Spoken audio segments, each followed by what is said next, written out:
Nothing cuts deeper than family turning their backs on you when you need them most. Frank Harlan learned this hard truth when his own children decided he wasn't worth keeping around anymore. They said he was too old-fashioned, too set in his ways. So he packed up his few belongings, called his loyal dog, Ranger, and headed up to the mountains where nobody could judge him. The ceiling of room 312 at Sunset Valley Assisted Living Facility had exactly 47 water stains. Frank had counted them 19 times during his 3-week stay. The room smelled of antiseptic and resignation, a chemical reminder that this was a place where old people came to be forgotten. He sat on the edge of the narrow bed, weathered hands resting on knees that had carried him through 73 years of honest work. The morning sun filtered through blinds that were permanently half closed, as though the management had decided even light needed to be regulated. A nurse knocked twice before entering, clipboard clutched against her chest like armor. Her name tag read Emma, and she was the only staff member who bothered to make eye contact. Schedule for today, Mr. Harlan. Breakfast at 7:30, followed by medication. Group therapy at 9. Arts and crafts at 11. Her voice carried practiced cheerfulness that couldn't quite mask the underlying message. Your life is no longer your own. Frank's gaze drifted to the window. 3 stories below, people walked freely on the sidewalk, coming and going as they pleased. A privilege he no longer had. When did living become something I need permission for? His room was a museum of absence. The photos on the dresser, carefully selected by Richard and Amanda, showed grandchildren he rarely saw and holidays from decades past. What wasn't there spoke volumes. No tools, no fishing gear, no traces of the skills that had defined him. Even his pocket knife had been confiscated during intake. For safety reasons, they'd explained, as though a man who'd built houses across 3 states couldn't be trusted with a 3-inch blade. The wall calendar marked with activities felt like a child's schedule. Bingo on Tuesdays, movie nights on Fridays, blood pressure checks every morning, a life reduced to medical monitoring and patronizing entertainment. Frank had built his first cabin at 19, married Margaret at 22, raised 2 children, and constructed dozens of homes that still sheltered families. Now he needed permission to go outside. Emma lingered by the door, something unspoken in her expression. Yesterday during med rounds, I saw your file. She lowered her voice. Your son added notes about cognitive decline, but there's no assessment from any doctor. Just thought you should know. The betrayal wasn't surprising, but confirmation still stung like alcohol on an open wound. Richard had been pushing for this placement since Margaret died 6 years ago. His son wore expensive suits and spoke in corporate jargon, living in a Denver subdivision where all the houses were different shades of the same design. Amanda followed her brother's lead, though sometimes doubt flickered in her eyes when she thought Frank wasn't looking. When Emma left, Frank pulled out the worn leather wallet from beneath his mattress. Inside, behind his driver's license, now essentially useless, was the photo. Margaret at 38, laughing by the lake, hair caught by wind, eyes alive with joy. Their children, Richard and Amanda, still small enough to sit on her lap before college and careers took them away, before they became strangers who happened to share his blood. He turned the photo over, running his thumb along the creased edge. 3 weeks ago, while packing the few possessions he'd been allowed to bring to Sunset Valley, he'd discovered the note hidden behind this photo. Margaret's handwriting, faded but unmistakable. My dearest Frank, if you're reading this, I'm gone and they've tried to put you somewhere safe. Remember what we always said about mountains and freedom? The note ended abruptly, torn at the bottom. The rest was missing, likely still hidden somewhere in the house his children had sold without his consent. Those words changed everything. After 42 years of marriage, Margaret was still protecting him, reaching across death with one final message. Frank hadn't cried when they moved him into Sunset Valley, hadn't protested when they took his keys and tools.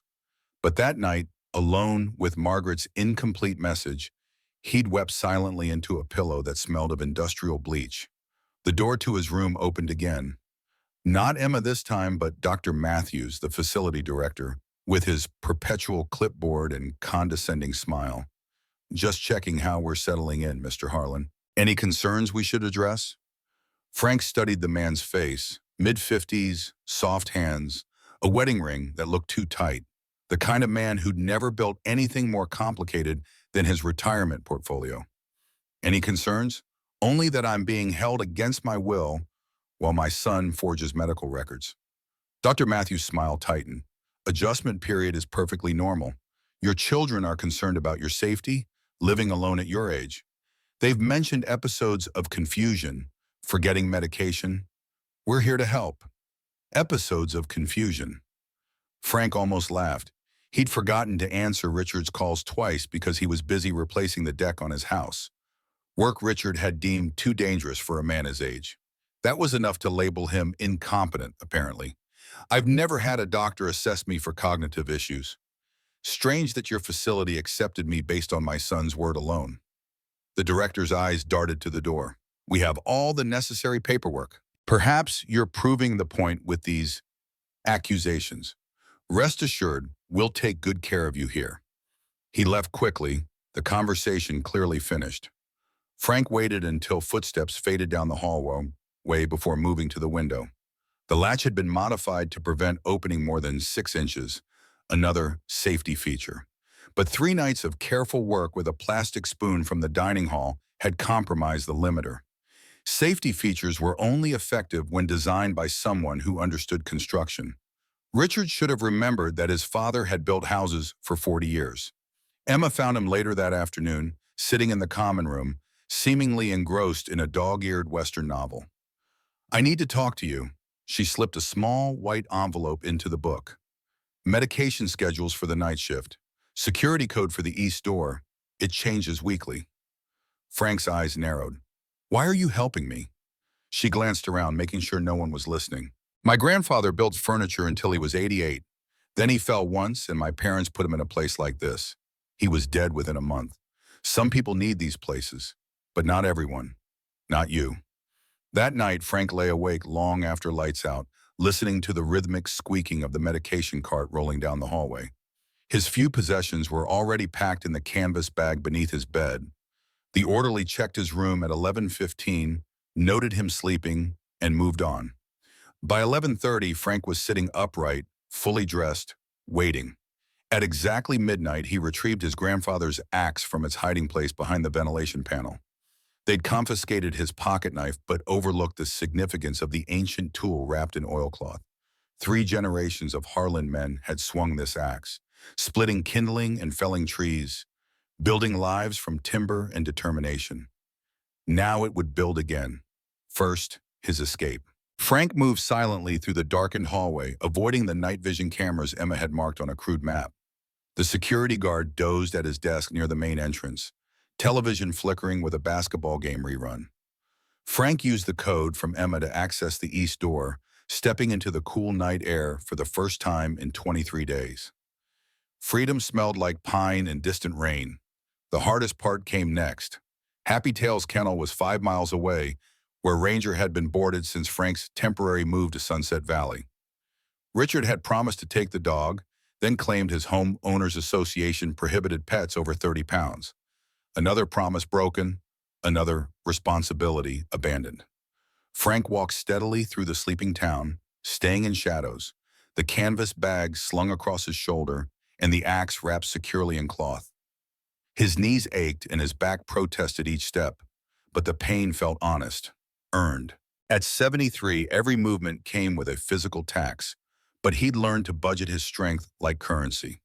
The kennel's night security was minimal.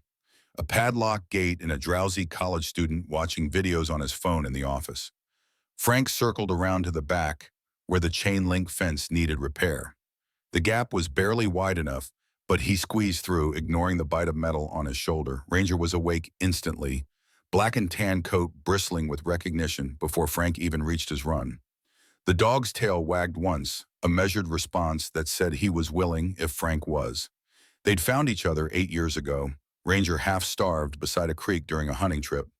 Now the dog moved with the careful gait of an aging companion, his joints stiff on cold mornings, but his loyalty unwavering.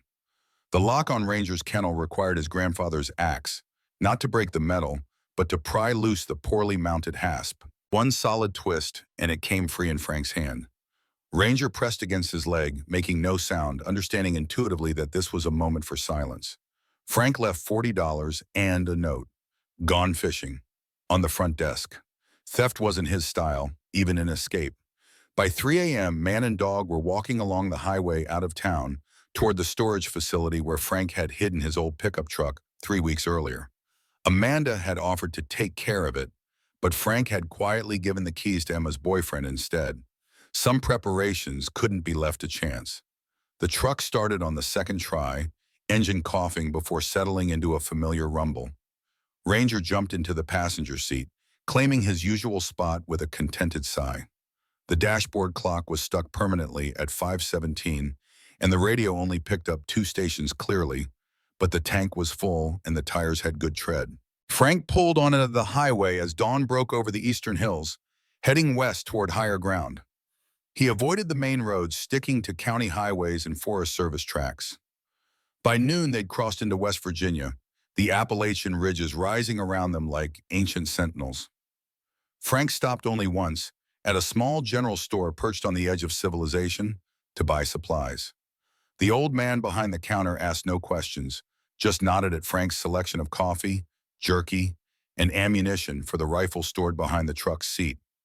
Late afternoon brought them to a gas station so remote the price signs were still flipped by hand.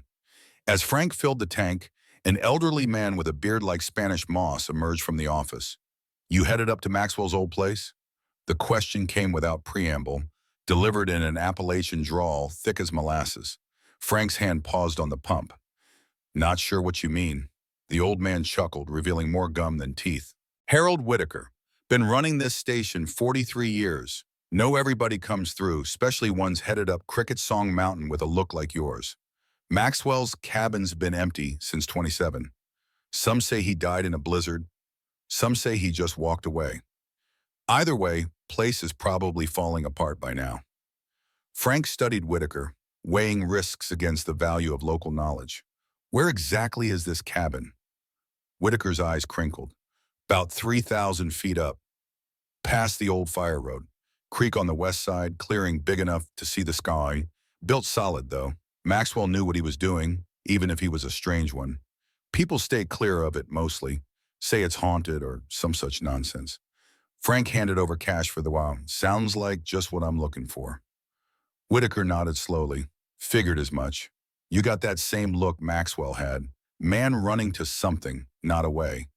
He disappeared into the station, returning with a hand-drawn map on the back of a receipt. "Not many folks go up there these days. Road gets narrow past the second creek crossing. You've got a good dog, though. They know things people forget. The last 5 miles took nearly 2 hours, the truck crawling over washouts and around fallen trees. Twice, Frank had to clear the path with his axe, sweat soaking through his shirt despite the mountain chill. Ranger stayed close, alerting to animal sounds in the underbrush, occasionally whining when the truck tilted precariously on the narrow track. Just when Frank began to think Whitaker had sent him on a fool's errand, the trees opened into a natural clearing. And there it stood, Maxwell's cabin, a ghost of habitation reclaimed by wilderness.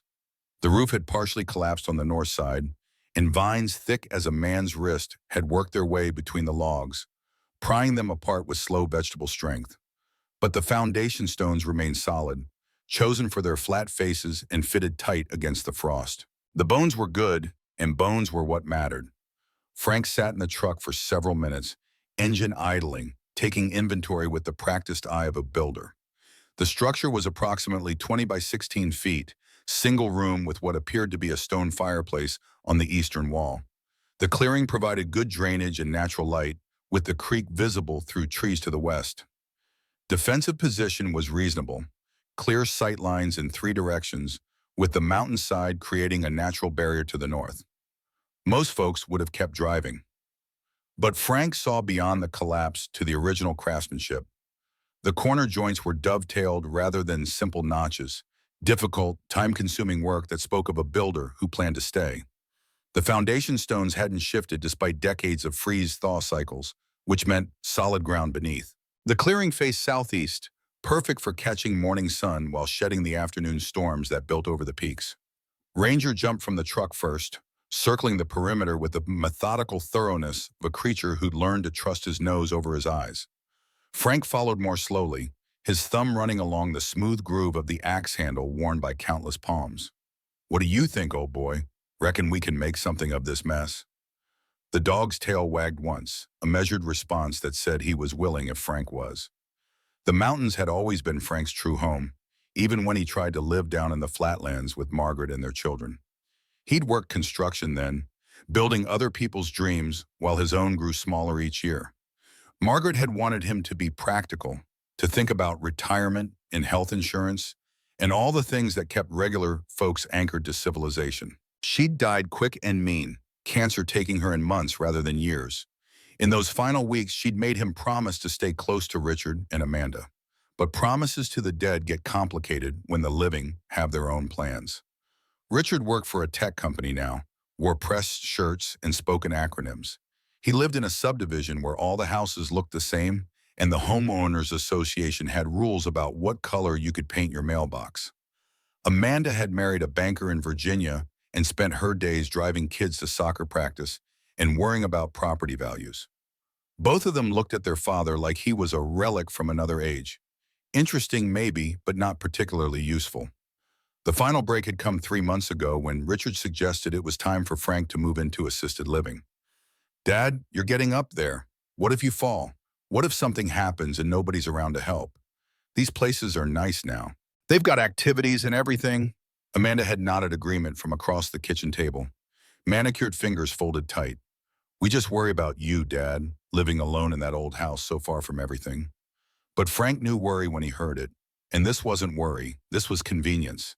They wanted him tucked away somewhere safe and manageable, where trained professionals could deal with whatever complications old age might bring. They wanted to visit on Sundays and holidays, pat his hand, and tell themselves they were being good children. He'd listened to their reasons and research, watched them tag teaming with brochures and statistics. Then he'd stood up from the table where Margaret used to serve Sunday dinner and told them he'd think about it.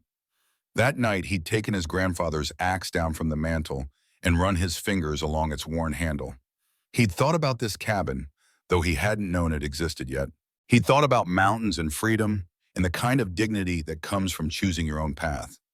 Ranger had sensed the decision before Frank made it, the way dogs do. He'd started sleeping by the door and watching the windows like he was waiting for something to begin. The first step was clearing away the debris. Fallen timbers and rotted boards, layers of pine needles and decades of accumulated forest litter. Frank worked methodically, sorting the salvageable from the hopeless, stacking usable lumber in neat piles and dragging the ruined pieces to a burn pile downwind from the cabin. His back protested and his hands bled from small cuts, but the pain felt purposeful, connected to something real. Ranger supervised from the shade, occasionally getting up to investigate something interesting, but mostly content to watch his master work. The dog understood about projects. He'd seen Frank fix plenty of broken things over the years, always with the same patient determination that refused to accept defeat. As evening approached, Frank had cleared enough space to set up his tent inside the cabin's stone foundation. It wasn't much, but it was shelter and a beginning. He built a small fire in what remained of the hearth and heated a can of stew while Ranger watched the tree line, alert for wildlife drawn by the unfamiliar scent of cooking.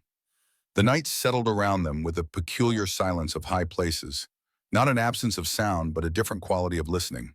Wind in the pines, the distant conversation of a creek with stones. Ranger's steady breathing as he settled beside the tent, positioning himself between Frank and the open wall where the door once hung. Frank lay awake on his sleeping pad, body aching from the day's labor, but mind too active for sleep. Outside, the quarter moon rose between broken rafters, casting silver light across the cabin's interior. For the first time since Margaret died, he felt the stirring of purpose, not just the dull momentum that had carried him through grief, but actual direction. This place needed him as much as he needed it. The reciprocity of that arrangement felt like a kind of grace. The eviction notice had arrived on a Tuesday morning, delivered by a nervous young man in a crisp uniform who couldn't meet Frank's eyes when he handed over the envelope. 30 days to vacate the premises. Legal language that boiled down to a simple truth. His own children were throwing him out of the house he'd called home for 43 years. Frank had stood on the front porch, reading the document twice. while the delivery man shuffled his feet and apologized for the inconvenience. The paper felt strange in his hands, too clean, too official for something that was tearing his life apart. At the bottom, he recognized Richard's careful signature and Amanda's flowing script, both notarized and filed with the county clerk. They'd done their homework, made it all legal and proper. "Dad," Richard's voice had come from behind him, uncertain and defensive. "We need to talk." Frank had turned slowly, the notice still in his hands. His son stood in the doorway wearing one of his pressed work shirts in the expression of a man trying to convince himself he was doing the right thing. Amanda's car was parked in the driveway. She'd driven up from Virginia for this conversation, which meant they'd planned it together. "Already said your piece. Looks like it's all here in black and white." Frank had held up the eviction notice. "It's not an eviction, Dad." Richard stopped, ran a hand through his thinning hair. "Look, we've been trying to talk to you about this for months.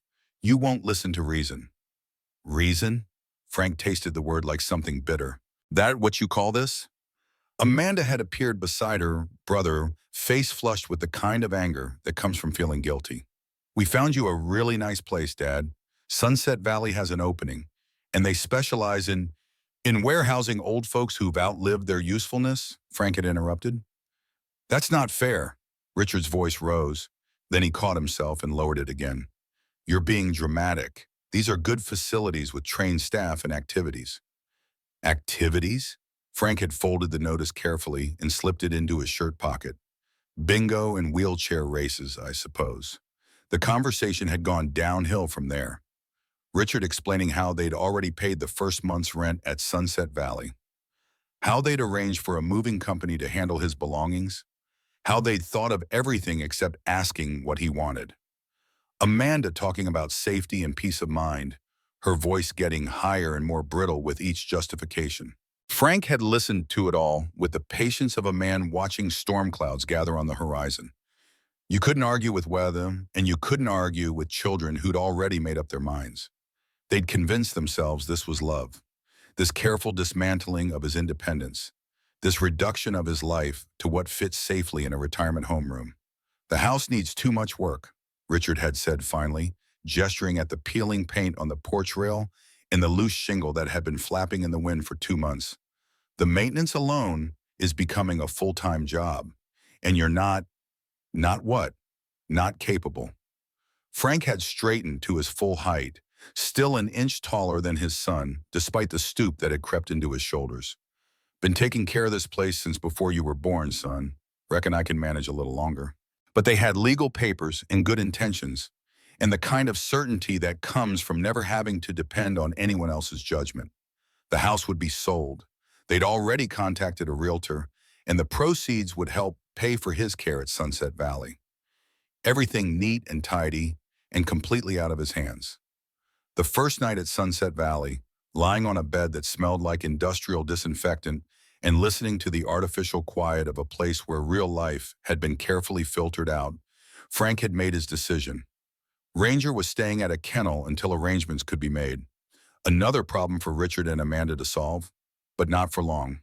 Now, 3 days into their mountain exile, man and dog had fallen into the rhythm of real work. Frank woke with the sun filtering through the gaps in the cabin walls, boiled coffee on his camp stove, and spent the daylight hours learning the mountain's moods while planning his assault on decades of neglect. The old leather-bound journal had been his first real discovery, tucked away in a rusted coffee can behind what remained of the stone fireplace. The journal entries revealed a kindred spirit, a man who'd come to the mountains not running from something, but running toward the kind of life that made sense to him. Samuel Maxwell had documented everything: which trees made the best building timber, where to find clay for chinking, how to position the cabin to catch winter sun and shed summer storms. More importantly, he'd written about the deeper satisfaction of creating something lasting with your own hands. June 15th, 1924. One entry read in faded ink. "Finishes setting the foundation stones today. Took near 2 weeks to find ones that fit just right.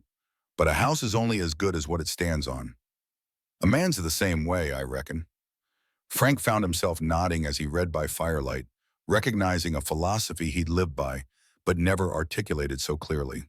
Maxwell had understood what Richard and Amanda couldn't, that some kinds of security couldn't be bought or guaranteed by institutions. Real security came from knowing you could take care of yourself, from building something that would outlast the person who built it. The journal entries spanned 3 years, chronicling the slow transformation of wilderness into home. Maxwell had been methodical, working through each season and learning what the mountain demanded of him. He'd made mistakes, a roof pitched too steep for the local snow load, chinking that cracked in the first hard freeze. But he'd learned from each failure and built better. The final entry was dated September 23, 1927. Winter coming early this year. Cabins ready for whatever weather brings. A man could live good up here if he's willing to work for it, going down to town for supplies, be back before the first snow. But Samuel Maxwell had never come back, according to Harold Whitaker. Some said he'd gotten caught in an early blizzard on the trail down. Others claimed he'd simply decided to start over somewhere else, the way men did in those days when the world was bigger and disappearing was easier. Either way, his cabin had waited in the mountains for nearly a century, slowly returning to the forest that had birthed it. Until now. Frank started with the roof because everything else depended on keeping the weather out. The old rafters were mostly sound. Maxwell had chosen his timber well, but the sheathing and shingles were beyond salvation. Working alone with his grandfather's axe and a handsaw from his truck, Frank spent 2 days selecting and felling dead trees within a reasonable distance of the cabin.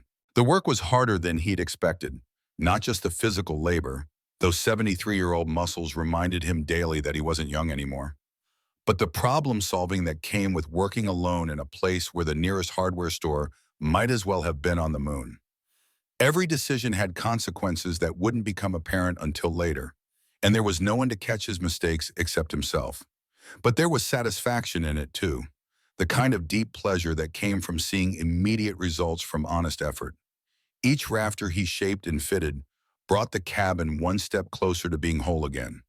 Each bundle of shingles he split from good cedar brought him one step closer to a roof that would shed rain instead of inviting it in. On the morning of the fourth vow,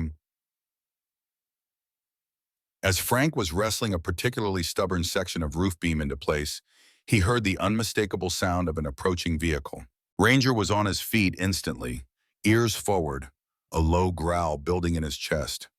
Frank retrieved the rifle from behind his truck seat and positioned himself where he could see the trail while remaining partially concealed by the cabin wall. The vehicle that emerged from the forest track wasn't Richard's sleek SUV or Amanda's practical minivan. It was a sheriff's department cruiser, moving slowly over the uneven ground. The man who stepped out wore a tan uniform with a silver star on his chest, his hand resting casually near his holster as he surveyed the clearing. Sheriff Daniel Collins, according to the name stitched above his badge. Frank Heartland, the sheriff called, making no move to approach further.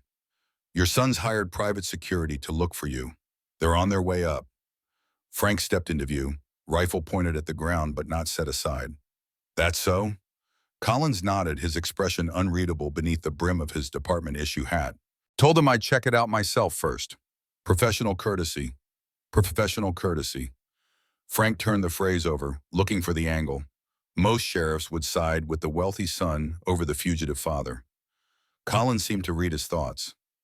My grandfather found Maxwell after the big storm in 27, brought him down off this mountain, half dead from exposure. The old journals in the county library say Maxwell didn't die, just decided not to come back. Collins gestured toward the cabin. Looks like you're picking up where he left off. Frank studied the younger man, trying to gauge whether he was friend or foe. What's your stake in this, Sheriff? Collins removed his hat, revealing a face weathered by outdoor work rather than just age. He couldn't have been more than 40. No stake. Just don't like seeing a man's freedom taken without good cause. Your son says you're experiencing cognitive decline, but you've managed to find this place, start rebuilding it, and handle a conversation just fine. He replaced his hat carefully. Still, there's paperwork involved. Court orders, medical evaluations. I never consented to any evaluation, Frank said, the rifle still in his hands. That's part of the problem. Collins glanced at his watch. Those private security boys will be here within the hour. Not much I can do officially if they've got the right documentation. He looked directly at Frank. Unofficially, there's an old mine entrance about 2 miles west, Good place to lie low if someone needed time to figure things out. Frank's grip on the rifle relaxed slightly. Why would you help me? Colin's expression softened almost imperceptibly. My grandmother lived with us until she died at 92. Taught me to fish, to shoot, to track deer. Doctor wanted her in a home after her first stroke. We said no.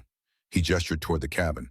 This kind of independence isn't for everyone, but it looks like it suits you fine, Mr. Harlan. The sheriff returned to his cruiser, but paused before getting in. They've got a psychiatric evaluation on file, signed by a Dr. Wesley Hoffman. Says you're showing early signs of dementia, paranoid ideation. Dangerous to yourself, he closed the cruiser door and rolled down the window. Funny thing is, according to the date, this evaluation happened 2 weeks after your wife's funeral. Did you visit Dr. Hoffman during that time? Frank's jaw tightened. Never heard of him. Collins nodded as if confirming something. You've got about a week before I have to file an official response to the missing persons report. If you want to stay free, you'll need to prove you're competent. He started the engine. Good luck, Mr. Harlan. Hope you find what you're looking for up here. As the cruiser disappeared down the forest track, Frank stood motionless, the rifle heavy in his hands. Ranger pressed against his leg, sensing his distress. The sheriff's warning echoed in his mind. Private security, court orders, a psychiatric evaluation he'd never undergone. His children weren't just looking for him. They were hunting him, armed with legal documents that painted him as incompetent and dangerous. The safety of Sunset Valley had been a cage all along, and now the bars were closing in.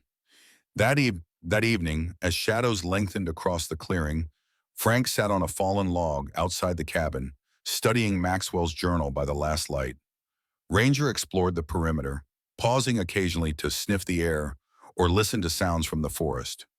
The dog had adapted to mountain life with the easy grace of an animal whose ancestors had known wilderness intimately.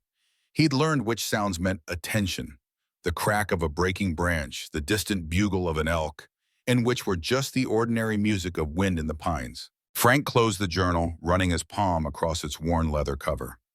Maxwell had been a man of foresight and patience, qualities the modern world no longer seemed to value.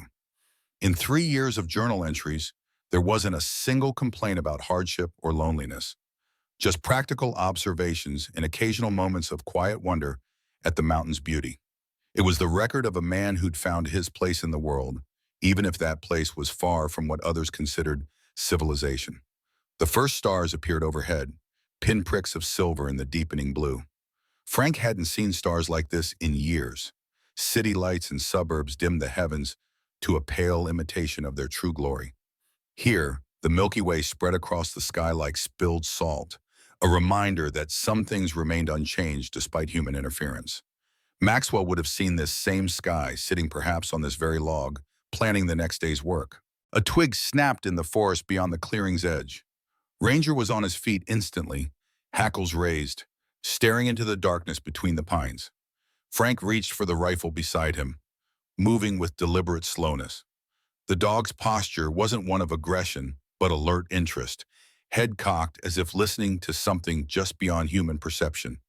A shape moved at the tree line, too large for a coyote, too deliberate for a deer. Frank raised the rifle to his shoulder, squinting into the gathering darkness. For a moment, he thought he saw the silhouette of a man standing among the trees, watching him. Then Ranger barked once, sharp and questioning, and the shape melted back into the forest shadows. That night, sleep came in fits and starts, disrupted by unfamiliar forest sounds and the lingering unease from both Sheriff Collins's warning and the glimpsed figure at the tree line. Frank dreamed of Margaret, her face young and unlined, as she'd been when they first moved into the house that was no longer his. In the dream, she stood in their kitchen, sunlight streaming through the window behind her, casting her in silhouette. "You found your mountains at last," she said, her voice exactly as he remembered it. "But you're not alone up here, Frank. There's something waiting for you to find it." He woke just before dawn, the dream still vivid, to find Ranger standing at the tent's entrance, ears pricked forward, tail held rigid. Outside, the forest was quiet, too quiet, without even the usual chorus of early birds. Frank reached for his rifle and crawled from the tent, every joint protesting the movement after hours on the hard ground. The clearing was empty, washed in the colorless light of pre-dawn. Nothing moved except tendrils of mist rising from the damp earth.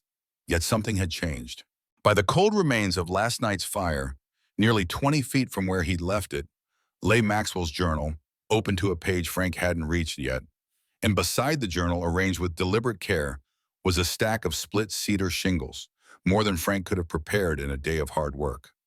Ranger approached the items cautiously, sniffing the air around them before looking back at Frank with profound canine confusion. Frank knelt beside the journal, his hand hovering over the open page as if it might be hot to the touch. The handwriting was Maxwell's, but the ink seemed fresher than previous entries, the strokes more distinct against the yellowed paper. "A man builds twice," the entry began, first with his hands, then with his heart. "The first construction protects his body, the second preserves his soul. Look deeper, builder. The workshop waits." Frank closed the journal with trembling fingers. The shingles beside it were perfectly split, the grain running true in each piece, the edges beveled with expert precision. Work he couldn't have done in his sleep, or in a bout of forgetfulness. Work he hadn't done at all. Ranger whined softly, pressing against Frank's leg, seeking reassurance against something neither of them understood. The dog's gaze kept returning to the tree line, where mist curled between dark trunks like spectral fingers. After a breakfast he barely tasted, Frank began a methodical exploration of the cabin and its immediate surroundings. The workshop mentioned in the mysterious journal entry had to be somewhere nearby. Maxwell wouldn't have carried building materials far, especially through mountain terrain. Yet the cabin itself was a single room with no obvious addition or outbuilding. Ranger proved the better explorer. While Frank examined the cabin's interior for hidden compartments or trapdoors, the dog disappeared into the underbrush behind the structure. His excited barking drew Frank outside, where he found Ranger pawing at what appeared to be solid rock face, partially concealed by overgrown rhododendrons. Frank pushed aside the thick foliage, revealing a narrow fissure in the mountainside. What initially looked like a shadow among shadows was actually an opening, barely wide enough for a man to slip through sideways. He would have missed it entirely without the dog's superior senses. With his flashlight in one hand and axe in the other, Frank edged into the crevice, Ranger squeezing in behind him. The passage widened almost immediately, opening into a space that stole the breath from Frank's lungs. Maxwell's workshop was a natural cave, expanded and improved by human hands. Wooden shelves had been carved directly into the rock walls, holding mason jars full of nails and screws, coffee cans stuffed with wire and small tools, and bundles of materials wrapped in oiled canvas that had kept them dry for decades. A large workbench dominated the center of the space, its surface smooth from years of use, with tools still arranged as if their owner had just stepped away for a moment. But what caught Frank's eye was the copper weather vane mounted on a test post in the corner, shaped like a running elk with antlers thrown back. The weathered metal still catching the flashlight's beam with hints of its original luster. It was a work of art as much as a functional object, crafted by hands that understood both beauty and purpose. The walls themselves held another surprise. Behind the workbench, partially obscured by shadow, a series of symbols had been carved directly into the stone. Circles interconnected with lines, spirals that seemed to rotate inward forever, and what appeared to be a stylized tree with roots extending deep into the rock. Frank ran his fingers over the markings, feeling their deliberate depth and precision. Deeper in the cave, a second chamber opened up, this one clearly natural rather than expanded by human effort. Here, the flashlight's beam revealed something that made Frank's heart stutter in his chest. Pinned to the far wall with a rusted railroad spike was a faded photograph, a man standing proudly before the newly completed cabin, axe resting on his shoulder, eyes squinting against the sun. Samuel Maxwell, presumably. But it wasn't the builder that caused Frank's sharp intake of breath. It was the woman standing beside him, her face half turned toward the camera, smiling with unmistakable fondness. A face Frank would know in his sleep, in darkness, in death itself. Margaret. Younger than he'd ever known her, but undeniably her. The photograph should have been impossible. Margaret would have been born decades after Maxwell disappeared. Yet there she stood, her hand resting on the builder's arm with easy familiarity. Frank's fingers trembled as he unpinned the photo, turning it over to find writing in a hand he didn't recognize. Sam and Sarah, cabin completion, 1926. Sarah, not Margaret, but the resemblance was uncanny. The same high cheekbones, the same slight tilt of the head when smiling. Frank stared at the image until his vision blurred, then carefully tucked it into his shirt pocket beside Margaret's torn note. Whatever mystery connected his wife to this place, to Maxwell, was deeper than he'd imagined. And somewhere, perhaps in this very cave, answers were waiting to be found. Ranger's sudden growl pulled Frank from his thoughts. The dog stood at the cave entrance, body rigid, eyes fixed on the narrow opening. Outside, the distinct crunch of boots on gravel broke the mountain silence.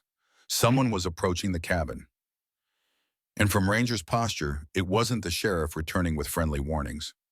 Frank extinguished his flashlight, plunging the workshop into darkness, broken only by the thin slice of daylight from the entrance.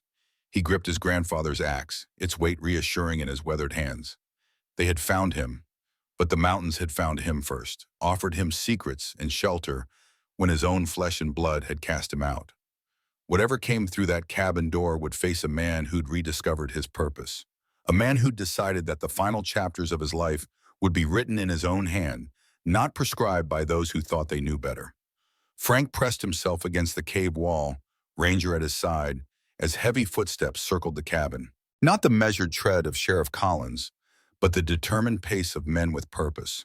Through the narrow cave entrance, he caught glimpses of dark uniforms and the metallic glint of weapons. Private security, Richard's hired muscle, searching methodically through his meager camp. 2 men entered the cabin, while a third checked the perimeter. Frank remained motionless in the workshop's darkness, his breathing shallow, hand tight around his grandfather's axe. They wouldn't find him here. Maxwell's secret had remained hidden for nearly a century. It would keep for another hour. The men called to each other, voices tense with frustration as they discovered the empty tent, the cold coffee pot, the tools arranged for work that had been interrupted. After 20 minutes of increasingly agitated searching, the men returned to their vehicle. The engine started with an angry roar that echoed through the clearing, fading as they descended the mountain. Only then did Frank exhale fully, the tension draining from his shoulders. Ranger whined softly, ears still alert to any lingering threat. Frank knew they would return. Private security meant private deadlines and private consequences. Richard wouldn't give up easily, especially with Blackwood's influence driving him forward. The sanctuary of Maxwell's cabin had just become temporary. Emerging cautiously from the cave, Frank surveyed the damage. The security team had overturned his supplies, scattered his tools, and left boot prints through his careful piles of sorted lumber. A message written in deliberate destruction: "We can reach you anywhere." Frank's jaw tightened as he righted his camp stove and gathered the scattered pages of Maxwell's journal. They thought they were hunting an old man. They'd soon discover they were dealing with a builder. The sound of an approaching vehicle sent Frank reaching for his rifle again, but Ranger's relaxed posture suggested this visitor wasn't a threat. The sheriff's cruiser appeared through the trees, moving slowly over the rutted track. Collins parked beside Frank's truck and stepped out, hat in hand. "You missed them by about 10 minutes, Frank called, setting down his rifle. Collins surveyed the disheveled campsite with a professional eye. "Wasn't here to catch them. Came to warn you they're escalating. Richard filed an emergency petition this morning for temporary guardianship. Claims you're experiencing paranoid episodes, potentially dangerous to yourself." Collins looked directly at Frank. "Judge Patterson is an old fishing buddy of Victor Blackwood." The implications settled like cold lead in Frank's stomach. A corrupt judge, a wealthy developer, and a son desperate to control his father's fate. The machinery of his confinement was more extensive than he'd imagined. "How long?" Collins replaced his hat, adjusting it against the mountain glare. "Hearing set for Monday morning. 5 days. Until then, you're still legally free, but they'll keep searching." His eyes drifted to the cabin's partially repaired roof. "You're not going to finish this place in time to convince a judge you're competent." Frank followed his gaze, measuring the work completed against what remained. The sheriff was right. Even working around the clock, he couldn't transform the ruin into a habitable structure before Monday. Not alone. He'd need help, resources, and most critically, evidence that would counter the fraudulent psychiatric evaluation. Collins didn't offer false comfort, just facts and a surprising ally in an increasingly complex battle.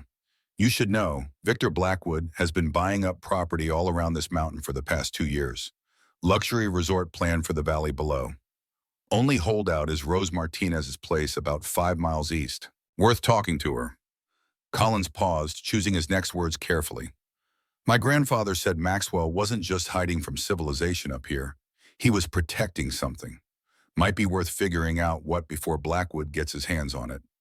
After the sheriff departed, Frank stood in the clearing, the complexity of his situation expanding beyond a simple fight for independence. This mountain held secrets.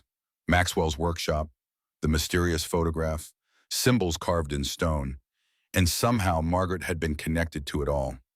The torn note in his wallet felt heavier now, laden with unanswered questions. If Blackwood wanted this land badly enough to manipulate Richard and corrupt the legal system, what value lay hidden in these ancient forests? Frank spent the afternoon repairing the damage from the security team's search, but his mind worked on larger problems. By evening, he'd decided to follow Collins's advice. At first light, he would seek out Rose Martinez. Local knowledge often provided better answers than official records, especially in these mountains where history passed through stories rather than documents. The morning dawned clear and cool, the kind of autumn perfection that reminded Frank why he'd always loved the highlands. He secured the cabin as best he could, though he harbored no illusions that locks would deter determined intruders. The real treasures, Maxwell's journal and the photograph of Sarah, went with him, tucked securely in his jacket pocket. Ranger rode shotgun in the truck as Frank navigated the narrow forest track eastward, following Collins's vague directions toward Rose Martinez's property. The route wound through stands of ancient oak and hickory, their leaves burnished copper and gold in the morning light.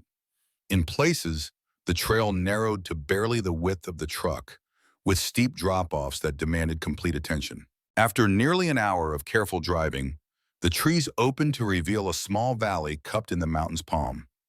At its center stood a weathered farmhouse, smoke rising from its chimney in a thin gray column against the sky. Surrounding the house, terraced gardens stepped down the gentle slope, bursting with late-season vegetables and medicinal herbs. A life carved from wilderness, maintained through knowledge and persistence.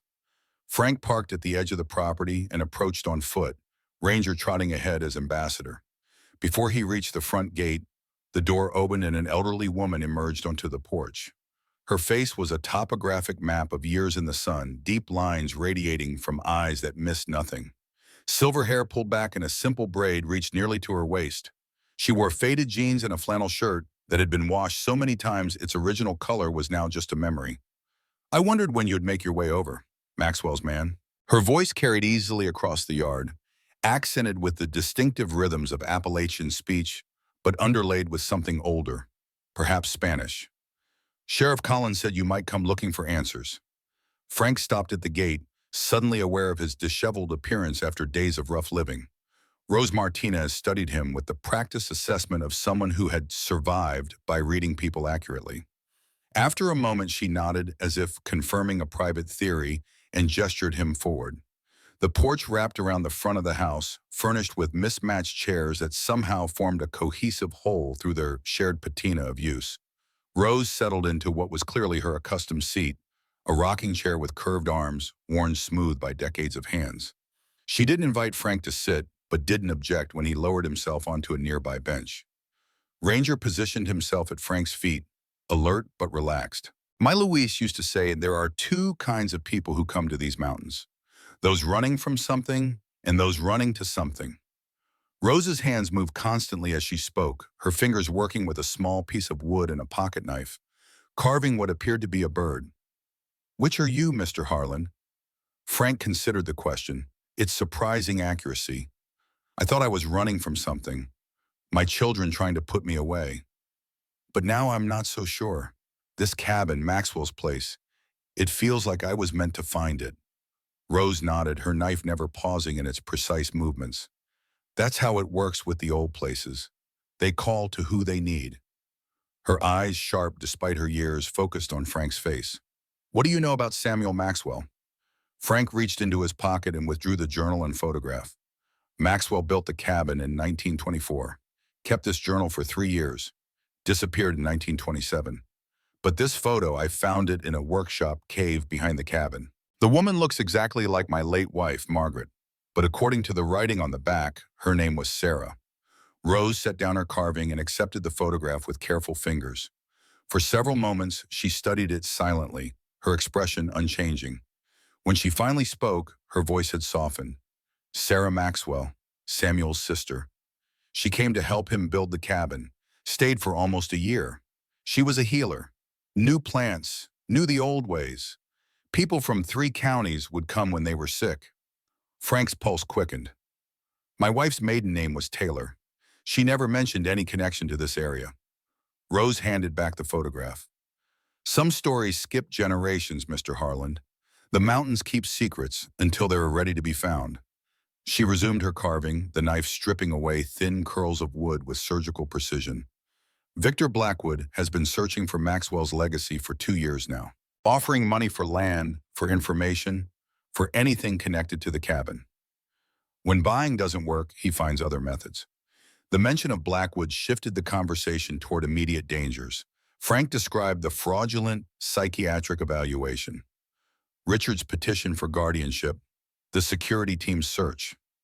Rose listened without interruption, her hands continuing their steady work as if the rhythm helped her process the information. Monday's hearing won't be fair, she concluded. Judge Patterson owes Blackwood for financing his re-election campaign. Even if you showed up clean-shaven in a 3-piece suit quoting Shakespeare, he'd still find you incompetent. Her knife paused. But there are other kinds of evidence that even corrupt judges can't ignore. Before she could elaborate, the sound of footsteps on the garden path drew their attention. A young girl approached the house, carrying a basket filled with fresh-picked vegetables. She couldn't have been more than 12, with dark braids falling past her shoulders and eyes that seemed older than her slight frame suggested. Ranger immediately stood, tail wagging in greeting. Unusual behavior for a dog normally wary of strangers. The girl set down her basket and stepped directly to Ranger, kneeling to meet him at eye level. She whispered something that Frank couldn't hear, her small hand resting on the dog's head with natural confidence. Ranger responded with the canine equivalent of a smile, pressing against her palm like they were old friends reunited. My granddaughter Lily, Rose explained, watching the interaction with evident pride. She sees things others miss. Lily joined them on the porch, settling cross-legged on the wooden planks beside Ranger. You found the workshop cave, she stated, looking directly at Frank. It wasn't a question, but not the second entrance, or the box. Frank glanced at Rose, who merely nodded encouragement. What box? The girl's expression remained serious, her hands absently stroking Ranger's fur. The one with the key. It's still there, waiting. Maxwell hid it where only someone who builds with love could find it. Her eyes, brown with flecks of amber, held his with disconcerting intensity. The mountain chose you to find it, just like it chose him. But you have to hurry. The shadows are getting closer.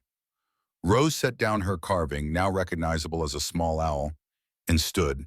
You should take some vegetables back with you. Can't rebuild a cabin on coffee and jerky. She guided Lily inside, leaving Frank momentarily alone with his thoughts and the unsettling awareness that the girl had known about the workshop without being told. When they returned, Rose carried a cloth bag filled with produce from the garden, tomatoes still warm from the sun, potatoes dusted with earth, bundles of herbs tied with twine. Lily followed with a small wooden box in her hands, intricately carved with symbols that matched those Frank had seen on the workshop walls. This was Luis's, Lily explained, offering the box to Frank. He was friends with the mountain men. It might help you understand the symbols in the cave. Frank accepted the unexpected gift, feeling the smooth wood warm against his palms. Thank you. I'm not sure what I'm looking for, but it feels important. Rose's expression softened momentarily. Sometimes finding matters more than knowing what you are searching for. She returned to her practical tone. You'll need help with that roof before the next storm. Jake Miller lives down in the valley, best young carpenter in 3 counties. Tell him Rose sent you. He owes me for fixing his mother's arthritis last winter. As Frank prepared to leave, Lily approached Ranger once more, whispering in the dog's ear while stroking his scarred head. Whatever she said made the dog's tail wag with renewed vigor. The girl straightened and fixed Frank with that same unnerving gaze. The night voices will try to scare you away. Don't listen to them. Listen for her instead. She's been waiting a long time to help you finish what was started. Driving back to the cabin, Frank pondered Lily's cryptic statements. The box from Luis rested on the seat beside him, its carvings catching the dappled sunlight that filtered through the canopy overhead. Ranger seemed unusually alert, his attention constantly shifting between the road ahead and the surrounding forest, as if searching for something only he could perceive. Frank found Jake Miller exactly where Rose said he would be, working on a barn restoration in the small valley town of Cricket Song. He was younger than Frank expected, perhaps 30, with the lean, ropey build of someone who worked physically for a living. Unlike many modern carpenters, Jake was using traditional tools, a hand plane, chisels, a frame saw, to fit replacement beams in the century-old structure. Frank approached and introduced himself, mentioning Rose's name as suggested. Jake paused in his work, wiping sweat from his forehead with a forearm. Rose Martinez doesn't send people my way unless it's something worth doing. Tell me about this cabin. As Frank outlined the project, the roof that needed completion before the next storm, the restoration required to make the structure habitable, he saw the young carpenter's interest grow. By the time he mentioned Maxwell and the craftsmanship evident in the original construction, Jake was already packing his tools. Been waiting for a chance to work on Maxwell's place since I heard someone moved in up there. His techniques were legendary among the old-timers. My grandfather learned dovetail joints from a man who apprenticed with Maxwell. Jake secured his toolbox in the bed of a battered blue pickup that had probably been manufactured the year he was born. I'll follow you up. Storms coming in faster than they predicted. Might hit by evening. The sky confirmed Jake's assessment. What had been scattered clouds that morning were now gathering into a solid gray mass advancing from the west. The temperature had dropped noticeably, and the wind carried the metallic scent of approaching rain. Racing against weather was familiar territory for Frank. Construction always involved negotiating with elements beyond human control. They reached the cabin by mid-afternoon, giving them perhaps 3 hours before the storm hit. Jake circled the structure with the focused attention of someone who spoke the language of buildings fluently. His assessment was quick and professional. Foundations solid. Original joinery is holding after all these years. Roof's the priority. Get it weather-tight before that system hits. We can handle interior repairs once it's dry inside. For the next 2 hours, they worked in the synchronized rhythm of experienced builders, communicating more through gestures and shared understanding than words. Jake brought modern tools that accelerated their progress. A battery-powered saw that made quick work of roof beams, a nail gun that secured roofing material in seconds rather than minutes. Frank found himself grateful for the younger man's strength and speed as they raced to complete the most vulnerable section of the roof before the storm hit. The wind increased steadily, bending the pines and sending the first scattered raindrops against their backs as they worked. Dark clouds rolled overhead, bringing premature twilight to the clearing. Ranger positioned himself at the base of the ladder, watching the approaching weather with evident concern. "We've got 20 minutes tops," Jake called over the rising wind. "The western section needs at least 4 more panels, or water will pour straight through." Frank secured his position on the roof ridge and reached for the next cedar panel. His shoulders burned from the continuous lifting, and his hands had developed fresh blisters despite his calloused palms. At 73, his body reminded him constantly of its limitations, but he pushed through the discomfort with the stubborn determination that had defined his life. The first real gust nearly took the panel from Frank's grip. He held tight, feeling the wood strain against his fingers as the wind tried to claim it. Jake scrambled across the partially finished section to help, his movement sure despite the increasingly treacherous conditions. Together, they positioned the panel, Jake driving nails with the efficiency of youth, while Frank held it steady against the strengthening gale. 3 more panels.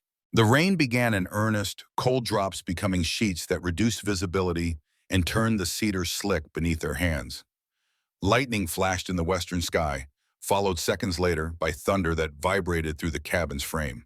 Working in these conditions was dangerous, bordering on foolhardy, but the alternative, leaving the roof open to the deluge, was worse. Frank felt something warm run down his temple, blood from a cut he didn't remember receiving, washed away almost immediately by rain. His chest burned with each breath, muscles protesting the unaccustomed strain. Through rain-blurred vision, he saw Jake securing the penultimate panel, shouting something lost to the wind's howl. The final panel. Frank's foot slipped on the wet cedar, sending him sliding toward the roof's edge. His hands scrabbled for purchase, finding only slick wood. For a heartbeat, he felt the sickening sensation of falling. Then Jake's hand closed around his wrist, arresting his slide with a jerk that sent pain shooting through his shoulder. "Not today, old man," Jake shouted through the downpour, hauling Frank back to a secure position. "The mountain's not done with you yet." Together they muscled the final panel into place. Jake driving nails with desperate speed, a lightning split the sky directly overhead. The crack of thunder was instantaneous and deafening, so powerful it seemed to shake the very mountain beneath them. Rain fell in blinding sheets as they made their way carefully to the ladder and descended to solid ground. Inside the cabin, they stood dripping on the dirt floor, exhausted but triumphant. The newly completed roof creaked and groaned under the storm's assault, but held firm. No water penetrated the carefully overlapped panels. No wind found entrance through the sealed joints. Maxwell's legacy, enhanced by modern determination, stood defiant against nature's fury. Frank's vision swam suddenly, the cabin interior tilting at an impossible angle. His knees buckled, and he would have fallen if Jake hadn't caught him. The younger man's face blurred above him, mouth moving with words Frank couldn't process through the sudden roaring in his ears. Then darkness claimed him, pulling him down into fevered oblivion. He dreamed of Margaret, but not as he'd last seen her, thin and pale in a hospital bed. This Margaret was young, vibrant, standing in a sunlit clearing before the fully restored cabin. Beside her was a man Frank somehow knew was Samuel Maxwell, though his face remained indistinct, like a photograph left too long in sunlight. They stood before a table spread with papers, maps, journals, technical drawings. Margaret pointed to something Frank couldn't quite see. "You have to find it before he does." Her voice carried urgency. "The mine holds more than silver, Frank. It holds truth." Maxwell's figure shifted, becoming suddenly clearer. "The maps aren't complete. I hid the final section where greed would never look." His face, now distinct, bore an unsettling resemblance to Frank himself, as if looking into a mirror that reflected across time rather than space. "The Blackwoods have been trying to claim it for 3 generations. They killed for it once. They'll kill again." Margaret took Frank's hands in hers, her touch warm and impossibly real for a dream. "Remember what I wrote? Mountains and freedom. That's where you'll find the rest of the letter. Hidden where only someone who truly knew me would look." The dream shifted, colors bleeding like watercolors in rain. Frank stood at the entrance to a mine shaft, darkness yawning before him. From within came voices, whispers in dozens of languages, none fully intelligible, but all carrying the same desperate urgency. A lantern appeared floating in the darkness, moving deeper into the earth. As Frank reached for it, Margaret's voice came one last time, fading like an echo. "The key is in the box, the one only Lily can see." Frank woke to daylight filtering through the cabin's single window. He lay on his sleeping pad, covered with an unfamiliar blanket. Every muscle in his body ached with a deep, pulsing pain that spoke of strain and fever. Beside him, Ranger lay alert, watching with concerned eyes. The dog's ears perked forward at Frank's stirring, and he gave a soft whine of recognition. "How long?" Frank's voice emerged as a croak, his throat desert dry. Jake appeared in his field of vision, offering a canteen of water. 3 days. You've been out with fever since the storm. Bad cut on your arm got infected." His expression was grave. "Sheriff Collins stopped by yesterday. Richard's hearing is still scheduled for Monday morning, day after tomorrow." Frank struggled to sit up, fighting waves of dizziness. 3 days lost to fever when he could least afford the time. The hearing that would determine his freedom was approaching, and he'd made minimal progress on the proof he needed to counter Richard's claims of incompetence. "That's not all," Jake continued, helping Frank into a sitting position. "Collins brought news from town. Your son is staying at the Cricket Song Inn. He's been meeting with Victor Blackwood. Private dinners, closed-door conversations. I did some asking around. Blackwood's company has been buying mining rights all through these mountains. He's especially interested in the old silver mine that runs under this property. The dream rushed back with startling clarity. The mine holds more than silver. It holds truth. Frank described his fever vision to Jake, including Margaret's message about the letter and Maxwell's warning about the Blackwoods. As he spoke, he became increasingly convinced that the dream contained real information. Memories, perhaps, accessed through the delirium of fever. Jake listened without interruption, his expression thoughtful rather than skeptical. When Frank finished, the younger man nodded slowly. "I've heard stories about the old mine all my life. My grandfather said Maxwell wasn't just a builder, he was an engineer who worked for the railroad before coming to these mountains. He knew mining, knew geology. The stories say he discovered something in that mine that made him stay, something worth protecting." Frank reached for Luis's carved box, which Jake had placed nearby. The symbols on its surface matched those in Maxwell's workshop. Circles, interconnected lines, the stylized tree with deep roots. If Maxwell had been hiding something from the Blackwoods, these symbols might provide clues to its location. "We need Lily," Frank decided. "She said there was a second entrance to the workshop that we missed, and something about a box only someone who builds with love could find." Jake's expression shifted to one of surprise. "Lily Martinez spoke to you?" "Actually spoke. With words?" When Frank nodded, Jake gave a low whistle. "She hasn't spoken to anyone but Rose since her parents died in that car accident 3 years ago. If she's talking to you, it means something. That girl knows things she shouldn't, sees things nobody else can see." Before they could discuss further, Ranger suddenly stood, hackles raised, staring toward the cabin door. Seconds later, they heard the distinctive rumble of Sheriff Collins's cruiser approaching. Frank struggled to his feet, fighting another wave of dizziness. Whatever news Collins brought, he would face it standing. The sheriff entered without knocking, his expression grim beneath his department-issue hat. Not bothering with pleasantries, he set a manila envelope on the workbench. "Richard's evidence for the hearing. Thought you should see what you're up against." Frank opened the envelope with unsteady fingers, Jake and Collins watching in silence. Inside were medical records from Margaret's final months, death certificates, insurance paperwork, and most devastating of all, a psychiatric evaluation of Frank, dated just 2 weeks after Margaret's funeral. The assessment painted a clinical picture of a man in severe psychological decline, grief-induced depression, paranoid ideation, early signs of dementia. Dr. Wesley Hoffman, the psychiatrist Richard had consulted without Frank's knowledge, had interviewed both children extensively about their father's behavior following their mother's death. Their concerns about his isolation, his refusal to consider practical living arrangements, his irrational attachment to the old house were all documented in professional language that made normal grief sound like mental illness. But it was the final page that truly shook Frank to his core. A handwritten letter from Margaret, written during her final weeks when cancer had made writing painful, tucked into the medical files where Richard had apparently forgotten about it. The letter was addressed to Frank, and its contents revealed a truth that recontextualized everything he thought he knew about his children's motivations. "My dearest Frank," the letter began in Margaret's careful script, weakened by illness, but still unmistakably hers. "By the time you read this, I'll be gone, and you'll be facing the hardest part of your life alone. I know our children love you, but I also know they don't understand you the way I do. They see your independence as stubbornness, your self-reliance as recklessness. They're going to try to take care of you the way they think is best, but I need you to know I don't want that for you." The letter continued for 2 pages, Margaret's final gift to her husband. She'd known their children would try to control his life after her death, and she'd written specific instructions about what she wanted for him. She wanted him to stay in the mountains he loved, to continue the outdoor life that had made him happiest, to ignore well-meaning family members who would try to cage him in the name of safety. "You taught me that some things are worth more than comfort," the letter concluded.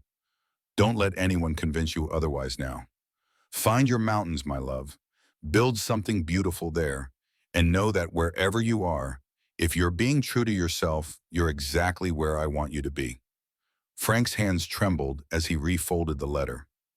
Margaret had known, somehow she had known exactly what would happen and had tried to protect him from beyond death itself.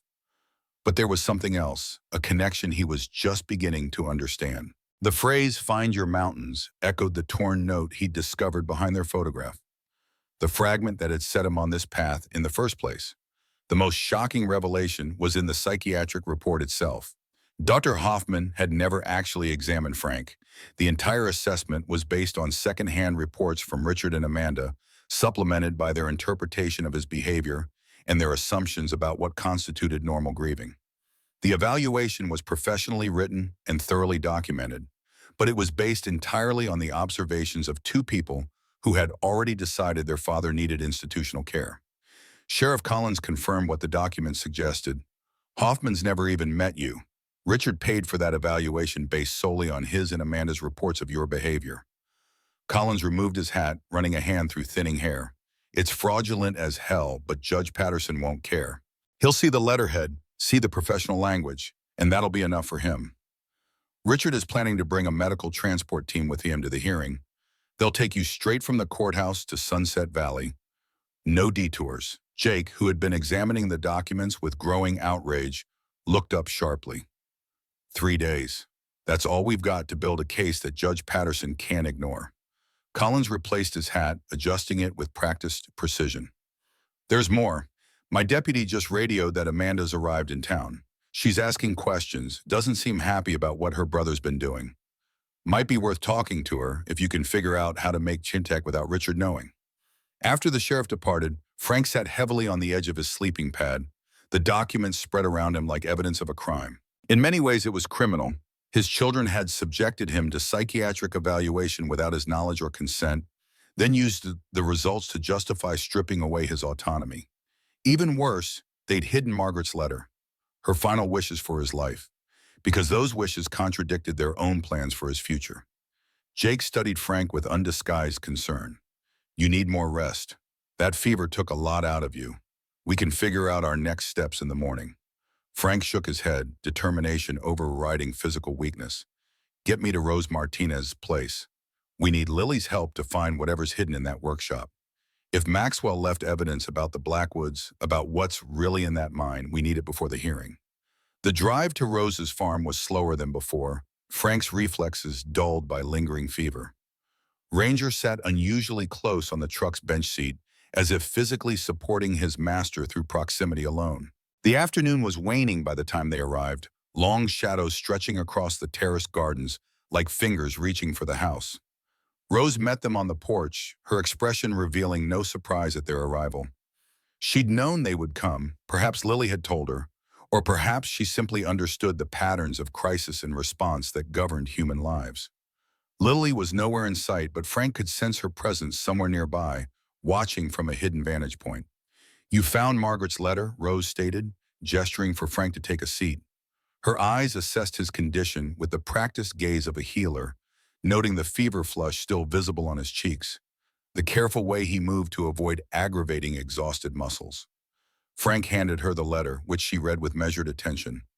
When she finished, she nodded as if confirming a long-held suspicion. "Sarah Maxwell's blood runs in your Margaret." The connection to this mountain wasn't coincidence, it was inheritance. Rose called for Lily, her voice carrying across the yard with surprising strength for a woman her age. Moments later, the girl emerged from behind the house, something clutched in her small hands. She approached Frank directly, her unusual eyes, brown with those strange amber flecks, fixed on his face with disconcerting intensity. "You were in the mountain dreams," she stated, her voice soft but certain. "I saw you talking to them, to Maxwell and the lady who looks like me but older." Frank's exhaustion vanished, replaced by sharp focus. "What else did you see, Lily?" The girl opened her hands, revealing a small wooden box, no bigger than a deck of cards. Its surface was intricately carved with the now familiar symbols: circles, lines, the tree with deep roots. "The second entrance is behind the elk carving, the place where the antlers touch the wall. There's a lock that isn't a lock. Only those who build with love can open it." Frank accepted the box, turning it carefully in his hands. Unlike Luis's larger box, this one had no visible opening, no hinges, no seams, just seamless wood carved with mysterious symbols. "It's a puzzle box." His fingers traced the circular pattern, feeling for irregularities in the seemingly solid surface. Rose watched with quiet attention. Luis collected those, said they were messages more than containers. The solution mattered more than what was inside. Lily moved closer, placing her small hand over Frank's. The mountain chose you because you build like Maxwell built, not just with hands, but with heart. The box opens the same way. Her fingers guided his to a particular section of the carving, where the tree's roots met the circular border. Press here while turning there. Under Lily's guidance, Frank's fingers found the hidden mechanism. With a soft click, a previously invisible seam appeared, and the top of the box slid aside to reveal a small compartment. Inside lay an antique key, its brass surface darkened with age, and a folded piece of paper. Brittle, yellowed, but still intact.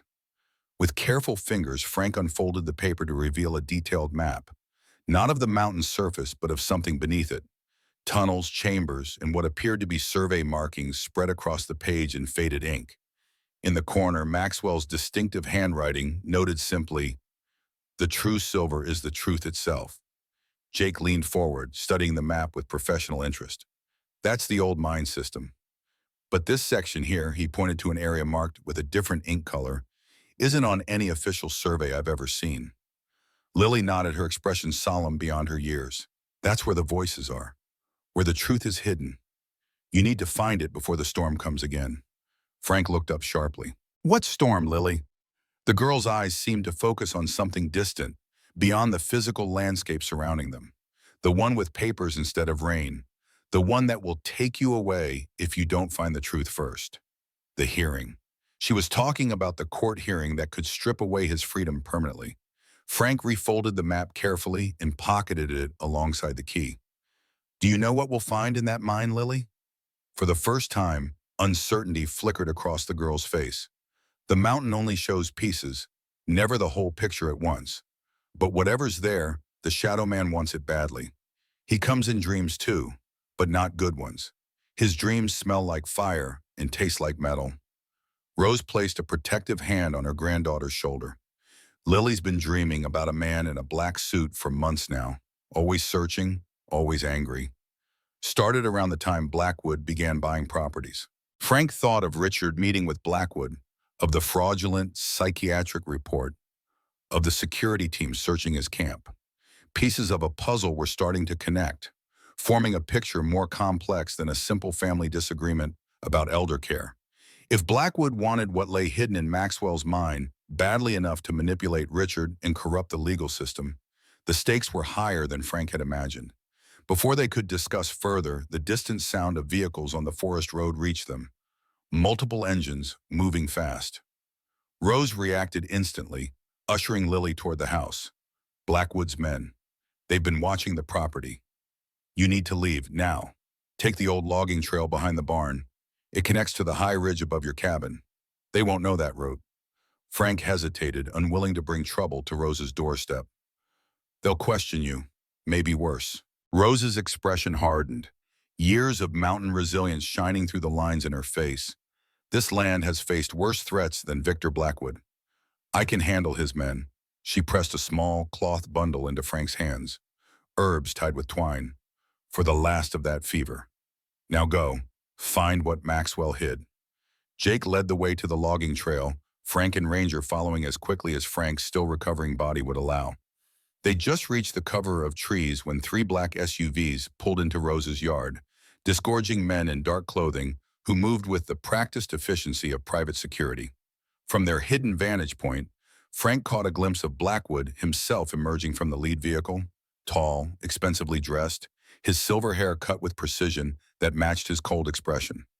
The logging trail climbed steeply, forcing Frank to draw on reserves he wasn't sure he possessed. His recent fever had left him weaker than he wanted to admit, and each step up the rugged path sent spikes of pain through his joints. Ranger stayed close, occasionally pressing against Frank's leg as if offering physical support.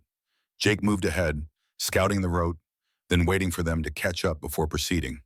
By sunset, they'd reached the ridge above Maxwell's cabin. From this elevation, Frank could see Rose's farm in the distance, the black SUVs still parked in her yard. He could also see his own cabin below, its newly repaired roof reflecting the day's last light. Between these points of known safety lay miles of wilderness, both literal and metaphorical, territory he would need to navigate if he hoped to retain his freedom. The descent to the cabin required careful navigation in the fading light. Jake led them on a circuitous route, avoiding the main trail in case Blackwood's men were watching it. By the time they reached the clearing, full darkness had fallen, the quarter moon providing just enough light to distinguish shapes from shadows.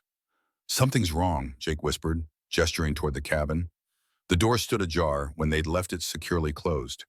Ranger's hackles rose, a low growl building in his throat. Frank motioned for silence, retrieving his rifle from the truck with careful movements.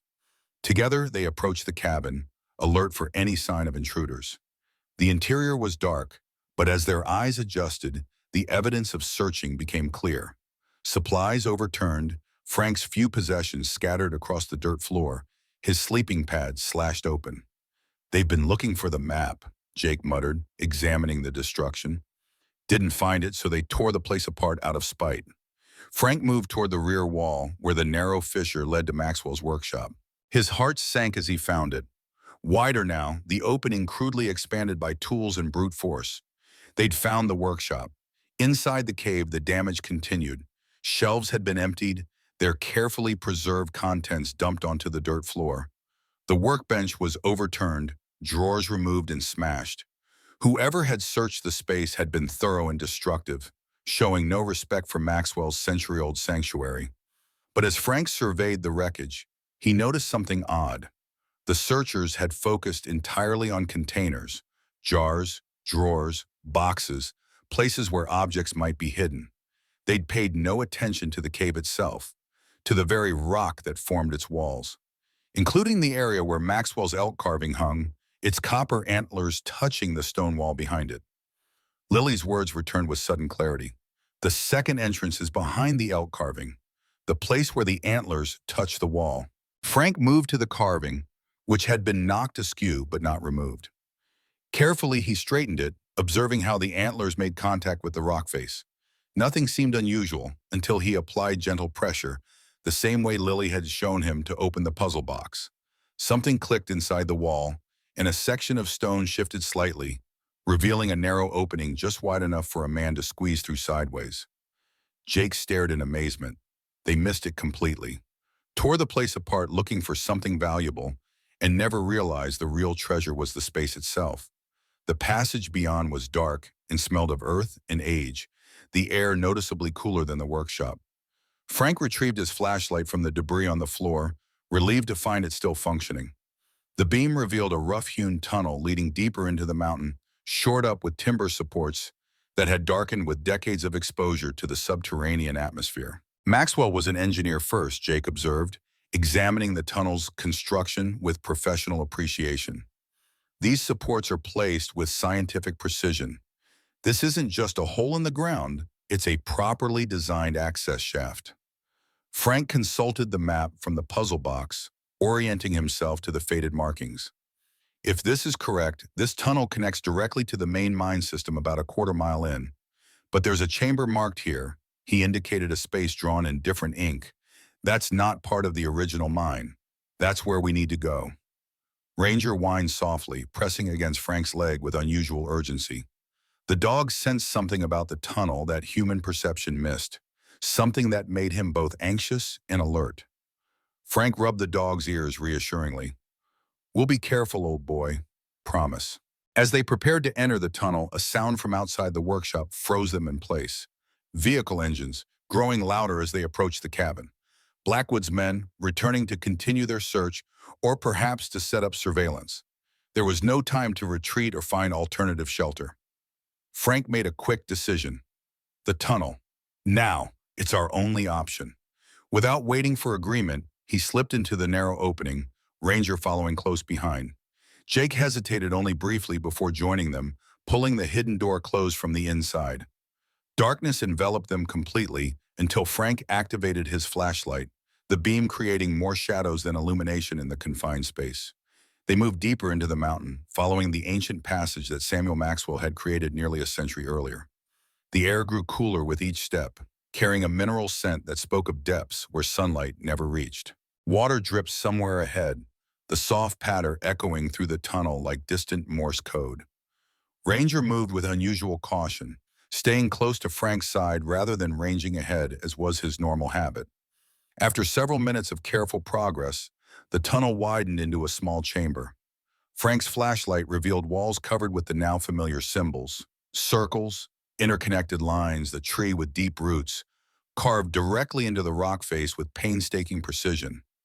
In the center of the chamber stood a stone pedestal, its surface worn smooth by time or touch. Jake examined the carvings with growing excitement.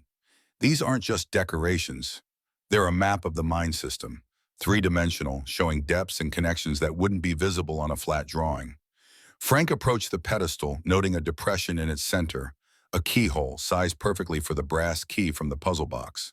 He removed the key from his pocket, its weight suddenly significant beyond its physical mass. Whatever Maxwell had hidden, whatever Blackwood was willing to manipulate the legal system to obtain, the answer lay beyond this lock. But before Frank could insert the key, a distant sound reached them. Voices in the workshop, the crash of equipment being moved, boots on stone. Blackwood's men had found the workshop and were searching it again, more thoroughly this time. It wouldn't take them long to discover the hidden entrance, especially if they were looking specifically for such a feature. "We need to keep moving," Jake urged, glancing nervously toward the tunnel they'd traveled. "The map shows multiple connections to the main mine system. We can lose them in the larger tunnels."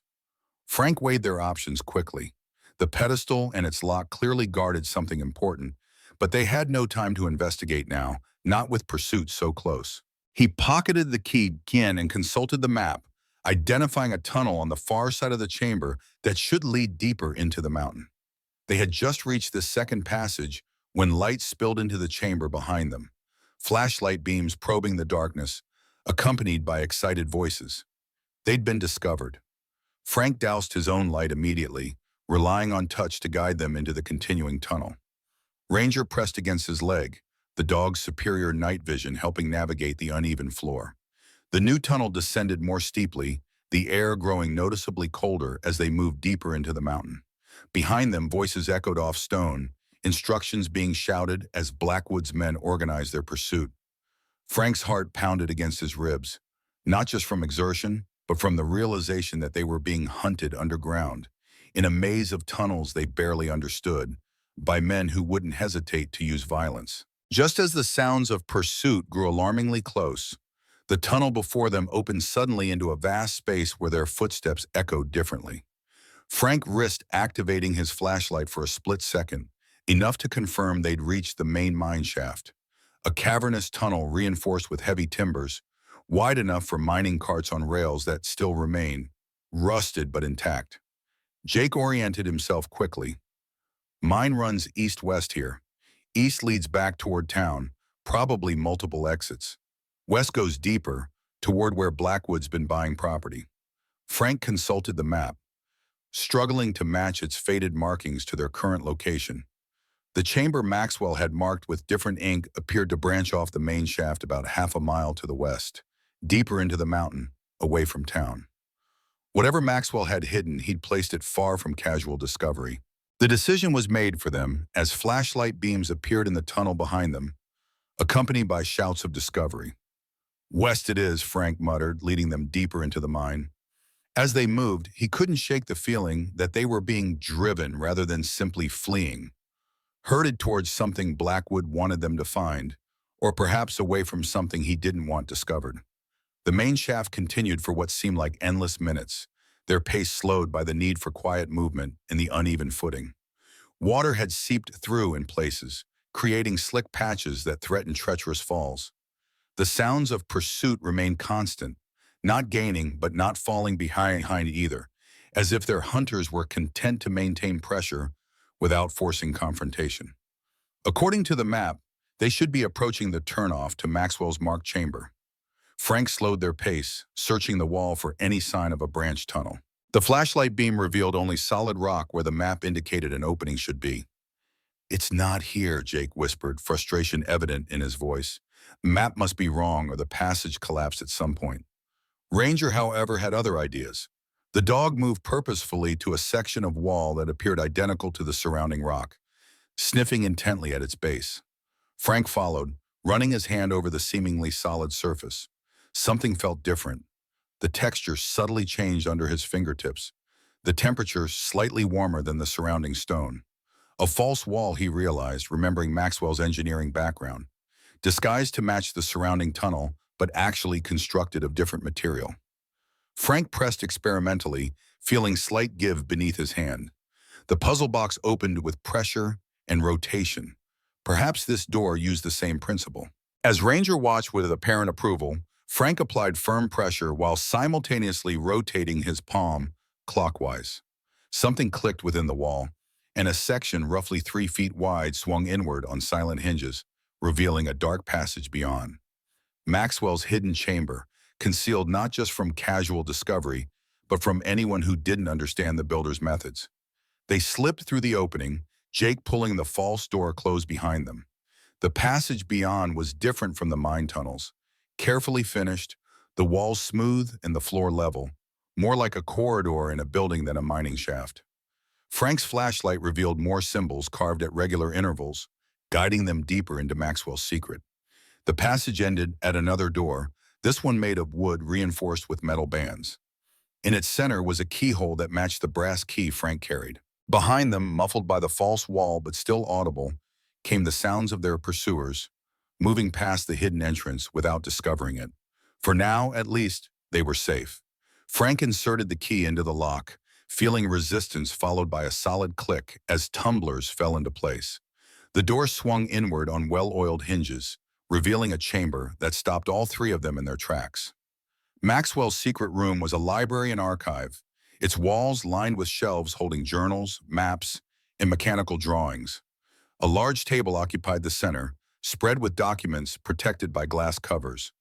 Oil lamps hung from the ceiling, old-fashioned but practical in a space without electricity, which Jake quickly lit with matches from his pocket, filling the room with warm golden light. But it wasn't the impressive organization or unexpected preservation that halted them. It was the content visible on the nearest documents. Photographs showing terrible working conditions in the mine, ledgers recording accidents and deaths that had never been officially reported, correspondence between mine owners and local officials documenting bribery and cover-ups. And everywhere the name Blackwood appeared, not Victor, but his grandfather, Edward Blackwood, the original owner of the mining operation. The truth Maxwell had hidden wasn't treasure in the conventional sense. It was evidence, meticulously gathered, carefully preserved, damning in its completeness.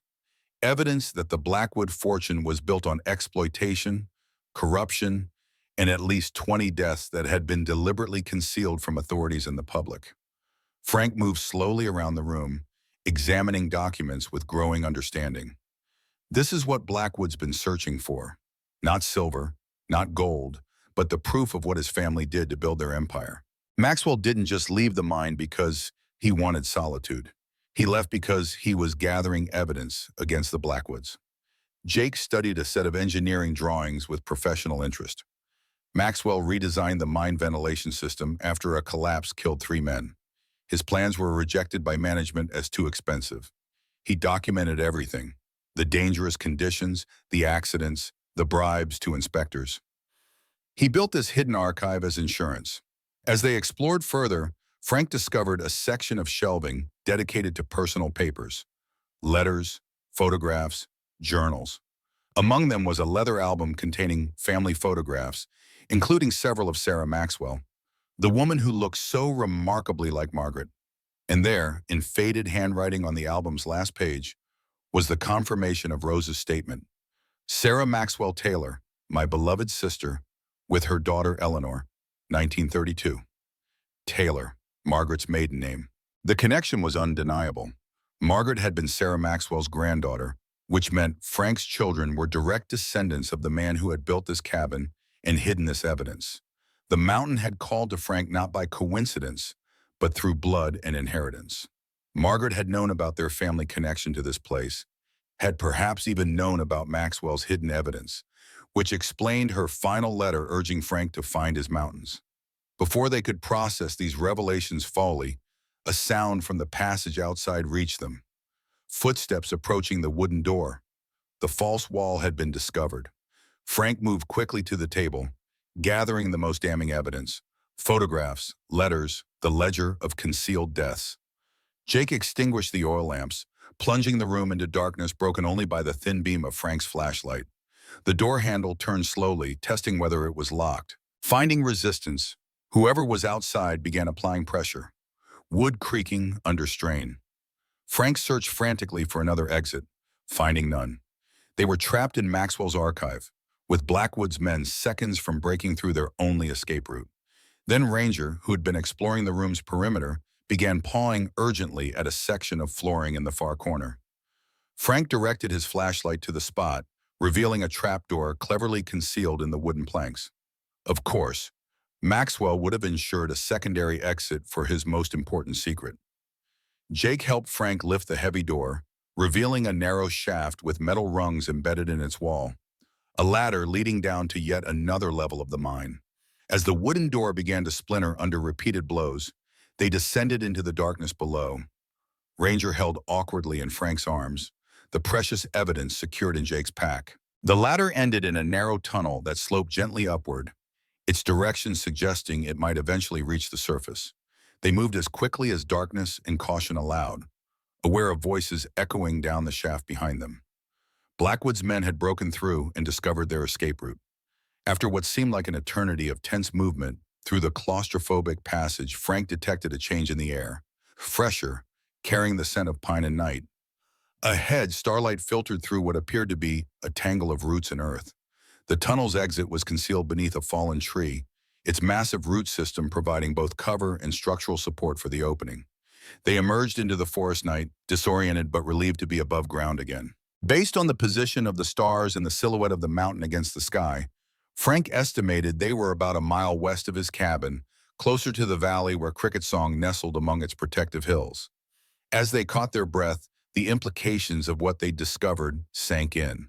They now possessed evidence that could destroy Victor Blackwood, proof of historical crimes that would taint his family name and raise questions about how much of that corruption continued in his current business practices.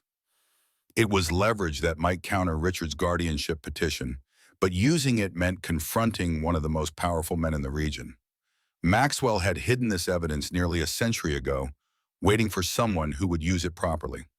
Through some conjunction of fate, family connection, and Margaret's posthumous guidance, that responsibility had fallen to Frank.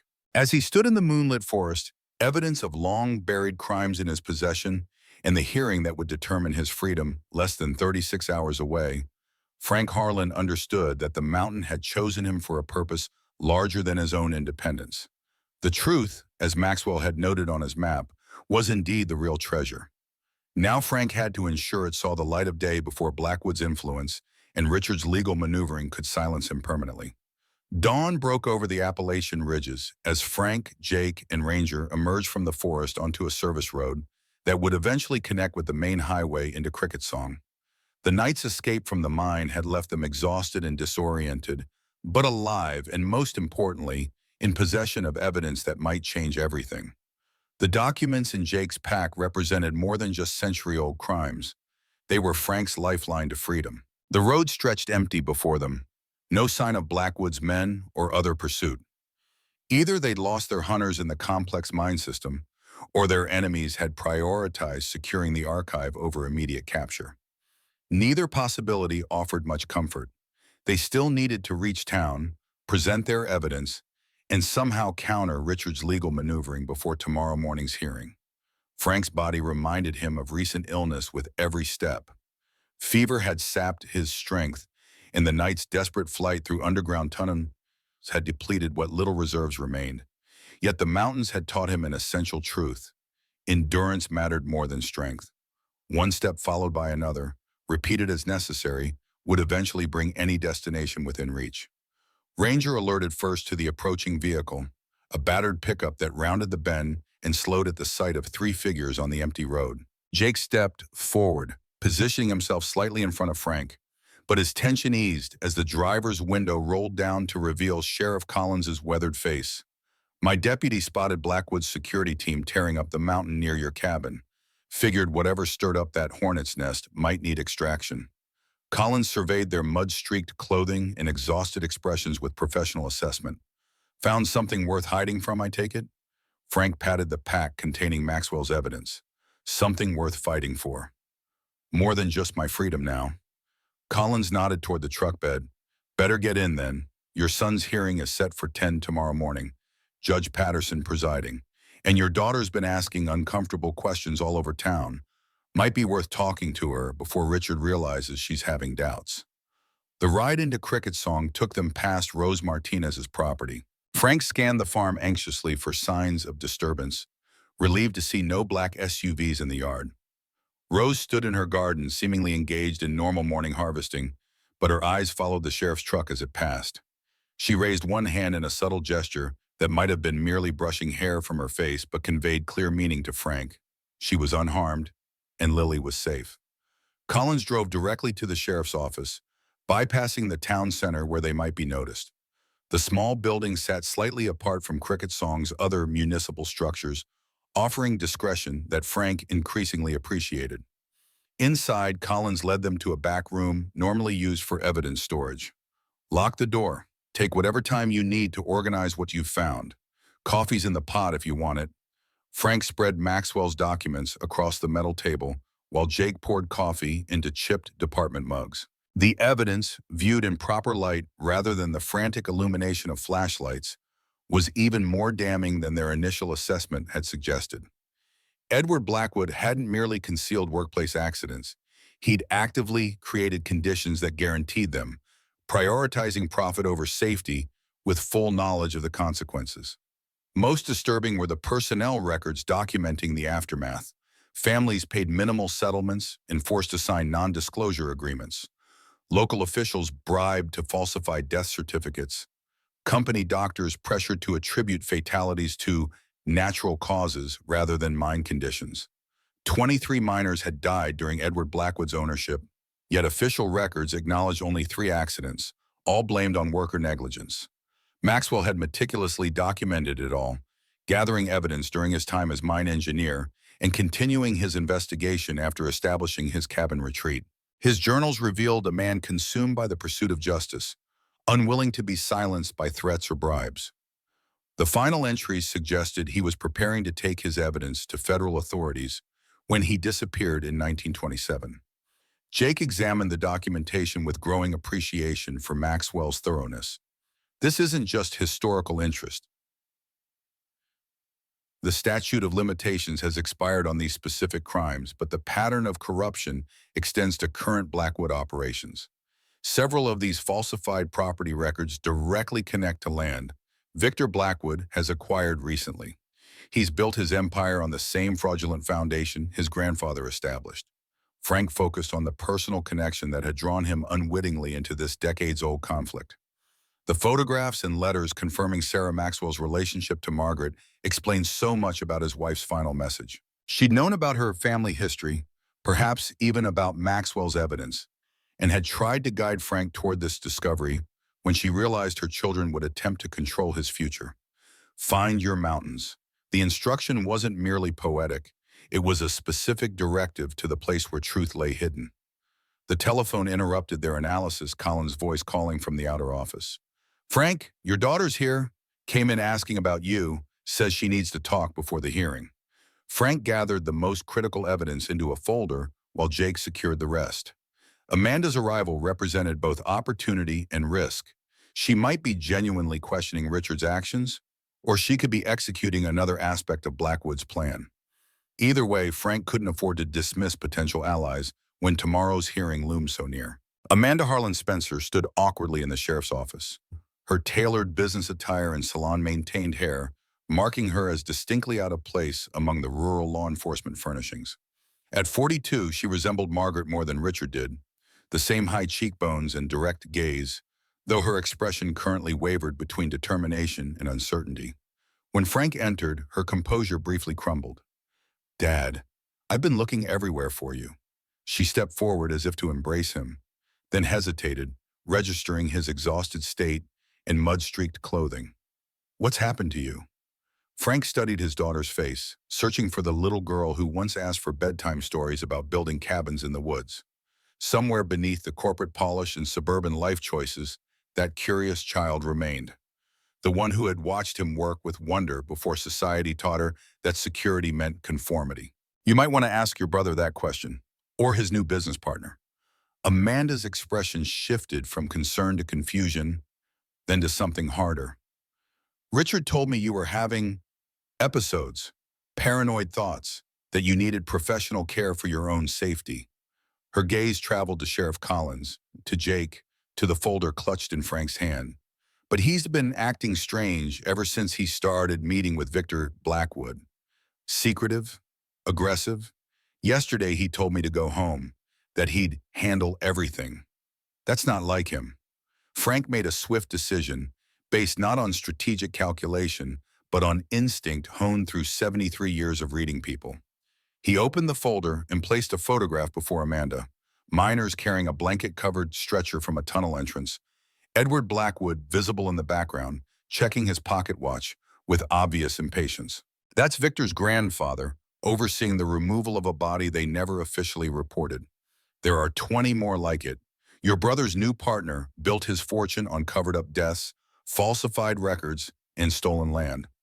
Amanda stared at the photograph, her professional composure dissolving as implications cascaded through her understanding. Richard knows about this? Not the historical evidence, Frank clarified. But he knows Blackwood wants this land badly enough to manipulate legal proceedings, create fraudulent psychiatric evaluations, and hire private security to intimidate an old man. He's chosen his side. The shock in Amanda's eyes transformed gradually to resolve. The expression Frank recognized from Margaret when she'd made an irrevocable decision. Richard's been struggling financially. His company's on the verge of bankruptcy. His marriage is falling apart. I thought this was about your safety, about sparing you from ending up like Mr. Peterson next door, dying alone for days before anyone found him. She looked directly at Frank, her gaze unwavering. I was wrong. We were wrong. What do you need me to do? The sheriff's office transformed into an impromptu war room as Frank, Jake, Amanda, and Sheriff Collins developed their strategy for the hearing. Maxwell's evidence provided leverage, but Judge Patterson's connection to Blackwood complicated its presentation. They needed additional protection, witnesses, public awareness, anything that would prevent the evidence from being suppressed through judicial manipulation. Amanda's legal background proved unexpectedly valuable. As a corporate compliance officer, she understood how documentation created vulnerability for powerful interests. The photograph of Blackwood's grandfather wouldn't merely embarrass the family, it would trigger questions about current business practices, regulatory compliance, and potential pattern of behavior extending to the present. If Richard's attempting to declare you mentally incompetent based on a fraudulent evaluation, while collaborating with someone who stands to gain financially from your removal, Amanda's expression hardened as professional analysis aligned with personal outrage. That's not just unethical, it's criminal. Sheriff Collins contributed practical protection. I'll have deputies secure this evidence tonight, and I'll personally escort you to the courthouse tomorrow. Patterson might be in Blackwood's pocket, but he won't risk obvious corruption with witnesses present. And I've invited some folks from the State Attorney General's office to observe. Told them we might have evidence of historical crimes with current implications.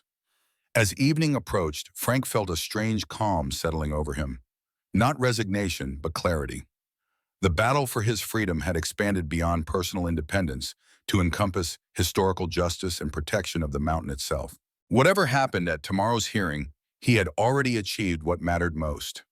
Standing firm against those who would dismiss his autonomy, discovering truth that had waited decades for revelation, honoring Margaret's final wish by finding his mountains and building something meaningful there. Jake departed to secure the cabin against further intrusion, promising to return by morning. Amanda went to arrange a hotel room for Frank, insisting he rest before tomorrow's confrontation. Left momentarily alone in the sheriff's office, Frank removed Margaret's photograph from his wallet, the family image he'd carried for decades, with its hidden note that had started his journey to Maxwell's cabin. I found the mountains, Margaret. I found what was waiting there. The whispered words carried no response but the distant thunder of an approaching storm. Weather systems move quickly through these highlands, bringing sudden change without warning. Frank hoped tomorrow's metaphorical storm would clear the air just as effectively, washing away decades of secrecy and manipulation to reveal cleaner possibilities beneath. Morning arrived with rain beating against the hotel windows, steady, determined precipitation that seemed appropriate for the day's significance. Frank dressed in clothes Amanda had purchased, simple but dignified attire that acknowledged the courtroom's formality without surrendering his essential identity. The man in the mirror looked older than he remembered, lines carved deeper by recent struggles, but his eyes remained clear and purposeful. Today would determine whether those eyes would gaze at mountain horizons or institutional walls for whatever years remained to him. Sheriff Collins arrived precisely at 9, rain darkening the shoulders of his official uniform. Two deputies accompanied him, their presence transforming Frank's journey to the courthouse from vulnerable exposure to protected escort. Jake and Amanda waited in the lobby, both showing signs of sleepless night but determined expressions. The small procession moved through Song's rain-slicked streets toward the county courthouse, a stolid brick building whose architecture spoke of permanence and authority. Richard and Blackwood already occupied the front row of the courtroom when they entered, their matching expensive suits suggesting alliance beyond casual business connection. Richard's expression flickered with surprise at Amanda's presence beside Frank, then hardened into something more calculated. He leaned toward Blackwood, whispering urgently as Frank and his supporters settled into their seats. Judge Patterson entered from his chambers at precisely 10 o'clock, his robes impeccably arranged, his bearing suggesting a man accustomed to deference. His gaze swept the courtroom, lingering briefly on Sheriff Collins and the unfamiliar observers from the Attorney General's office before settling on Frank with practiced neutrality.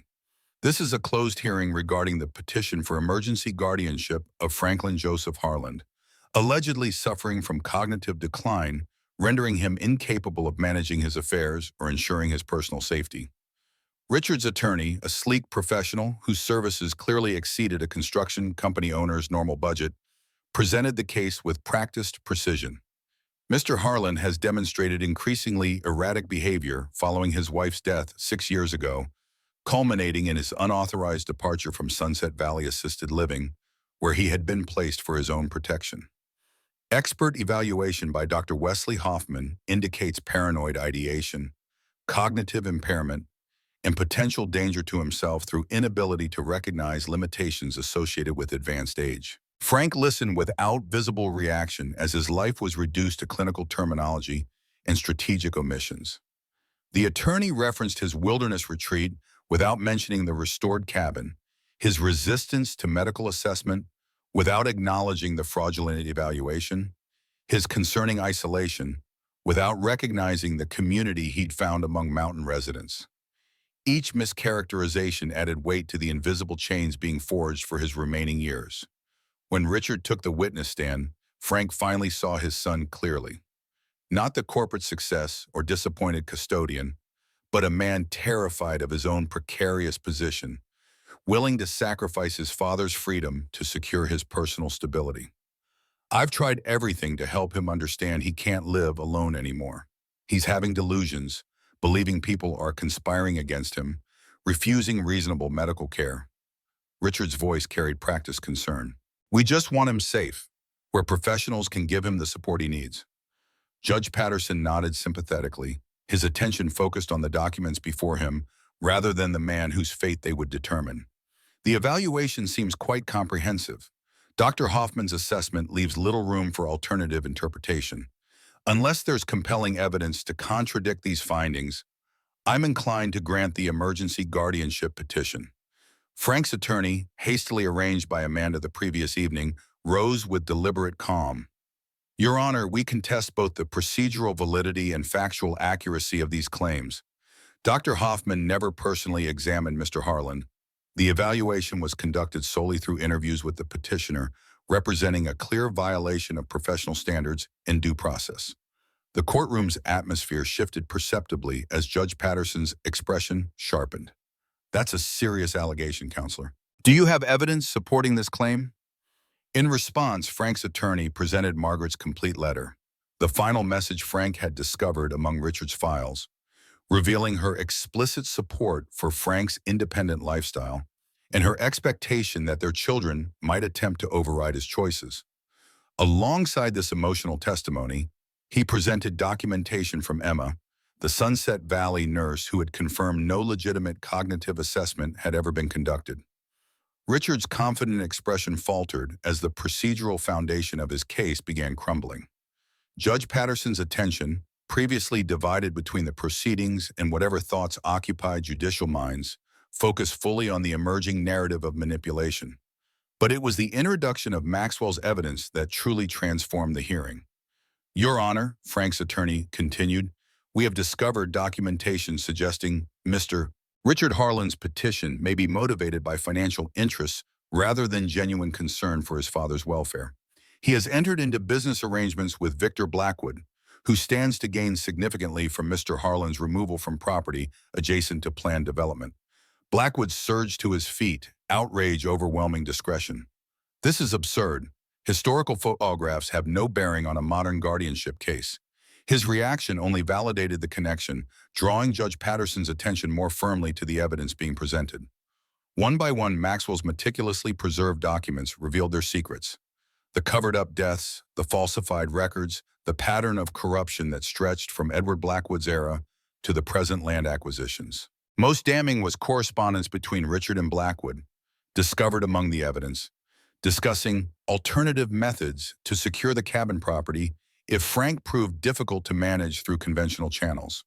The courtroom's atmosphere thickened with tension as implications expanded beyond a simple guardianship dispute. Judge Patterson's judicial mask slipped, revealing genuine concern as connections between past and present corruption materialized before him.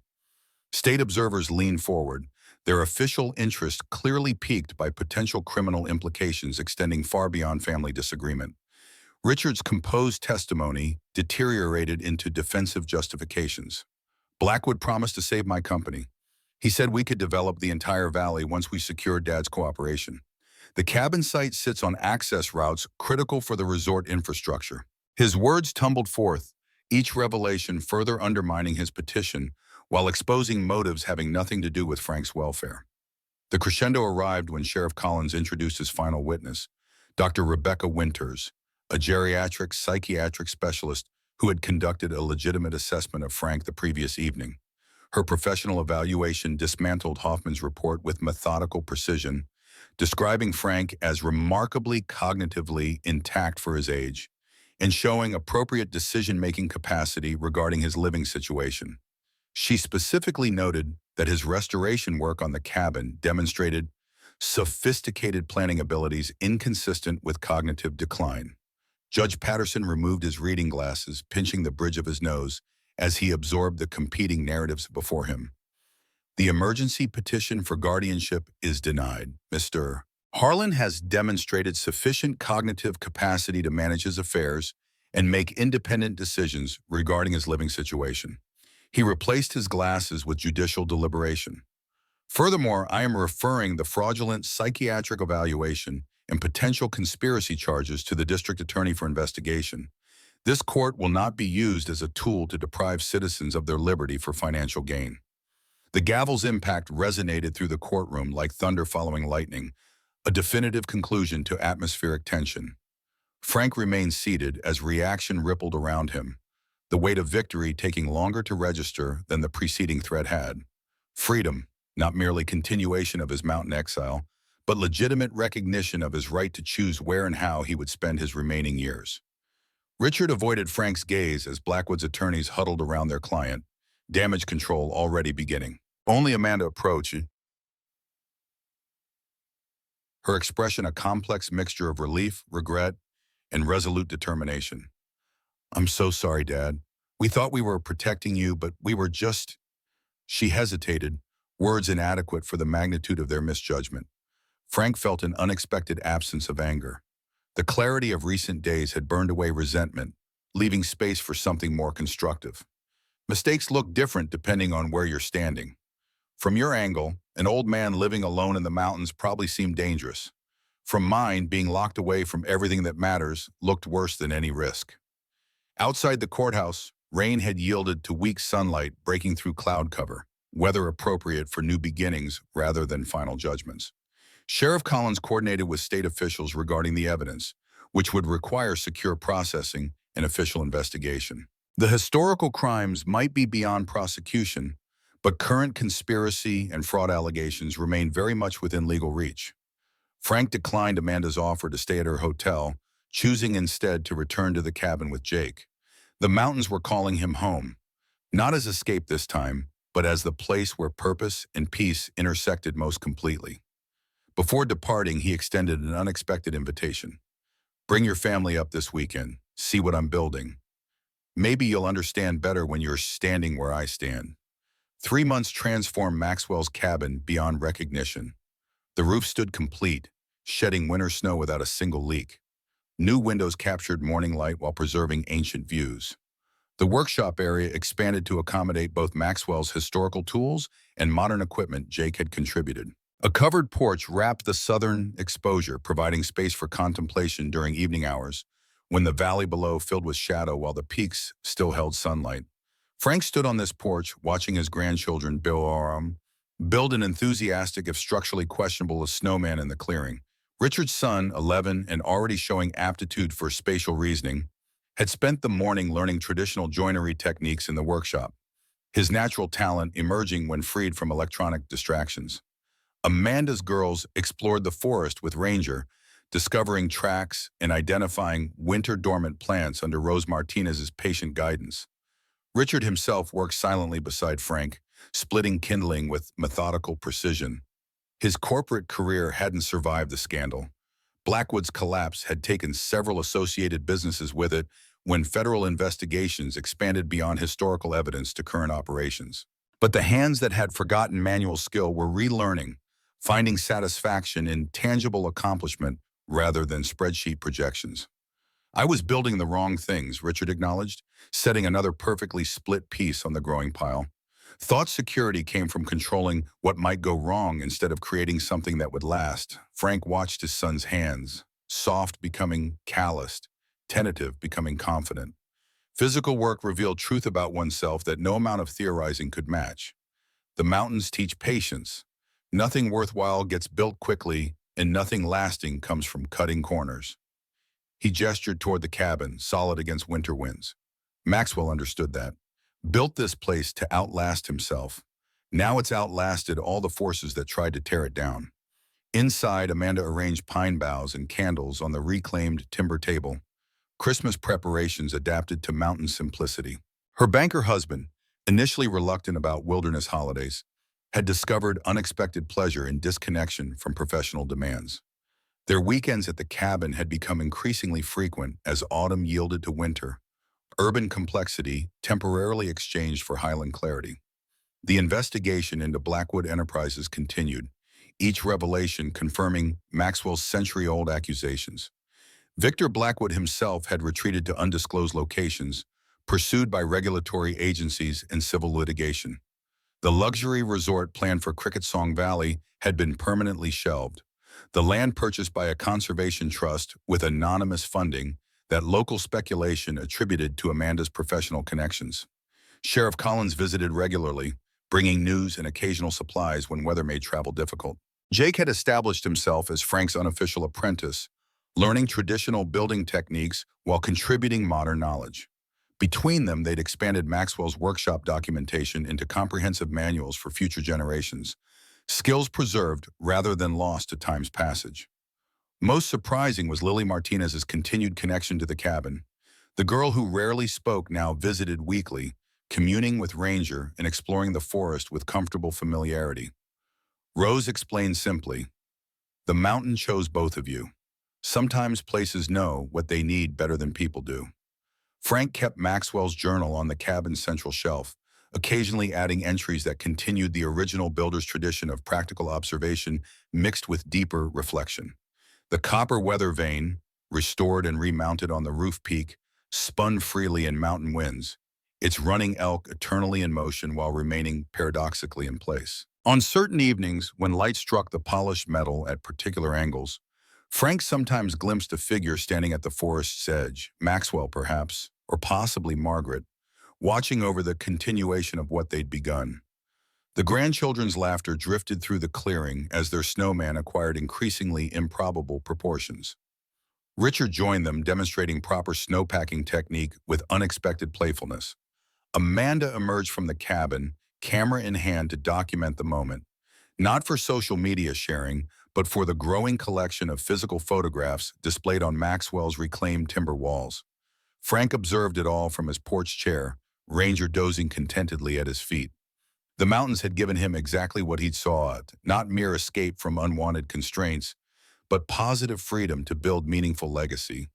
His hands, though weathered and occasionally stiff from arthritis, had proven themselves still capable of creation. His mind, despite Richard's accusations of decline, had navigated complex challenges with resourcefulness born of experience rather than academic credentials. Most importantly, the cabin had become what Maxwell surely intended, not just shelter for one stubborn old man, but a gathering place where generations connected through shared purpose and appreciation for enduring values. The children who played in its clearing would carry memories of mountain lessons into whatever futures they created. The adults who found respite within its walls would return to ordinary life with renewed perspective on what constituted genuine necessity. From the forest edge, a large buck emerged momentarily, 12 points on full display, its presence commanding instant silence from the children. It surveyed the clearing with ancient wisdom before disappearing back into pine shadows. Lily, who had been collecting kindling nearby, smiled knowingly at Frank. The mountain approves. We're all building something stronger than just walls. Frank nodded, understanding perfectly. The most valuable constructions weren't physical structures, but the connections between past and future, between human intention and natural wisdom.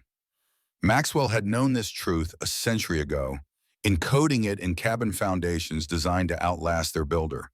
Margaret had recognized it during her final days, directing Frank toward mountains where genuine security awaited discovery.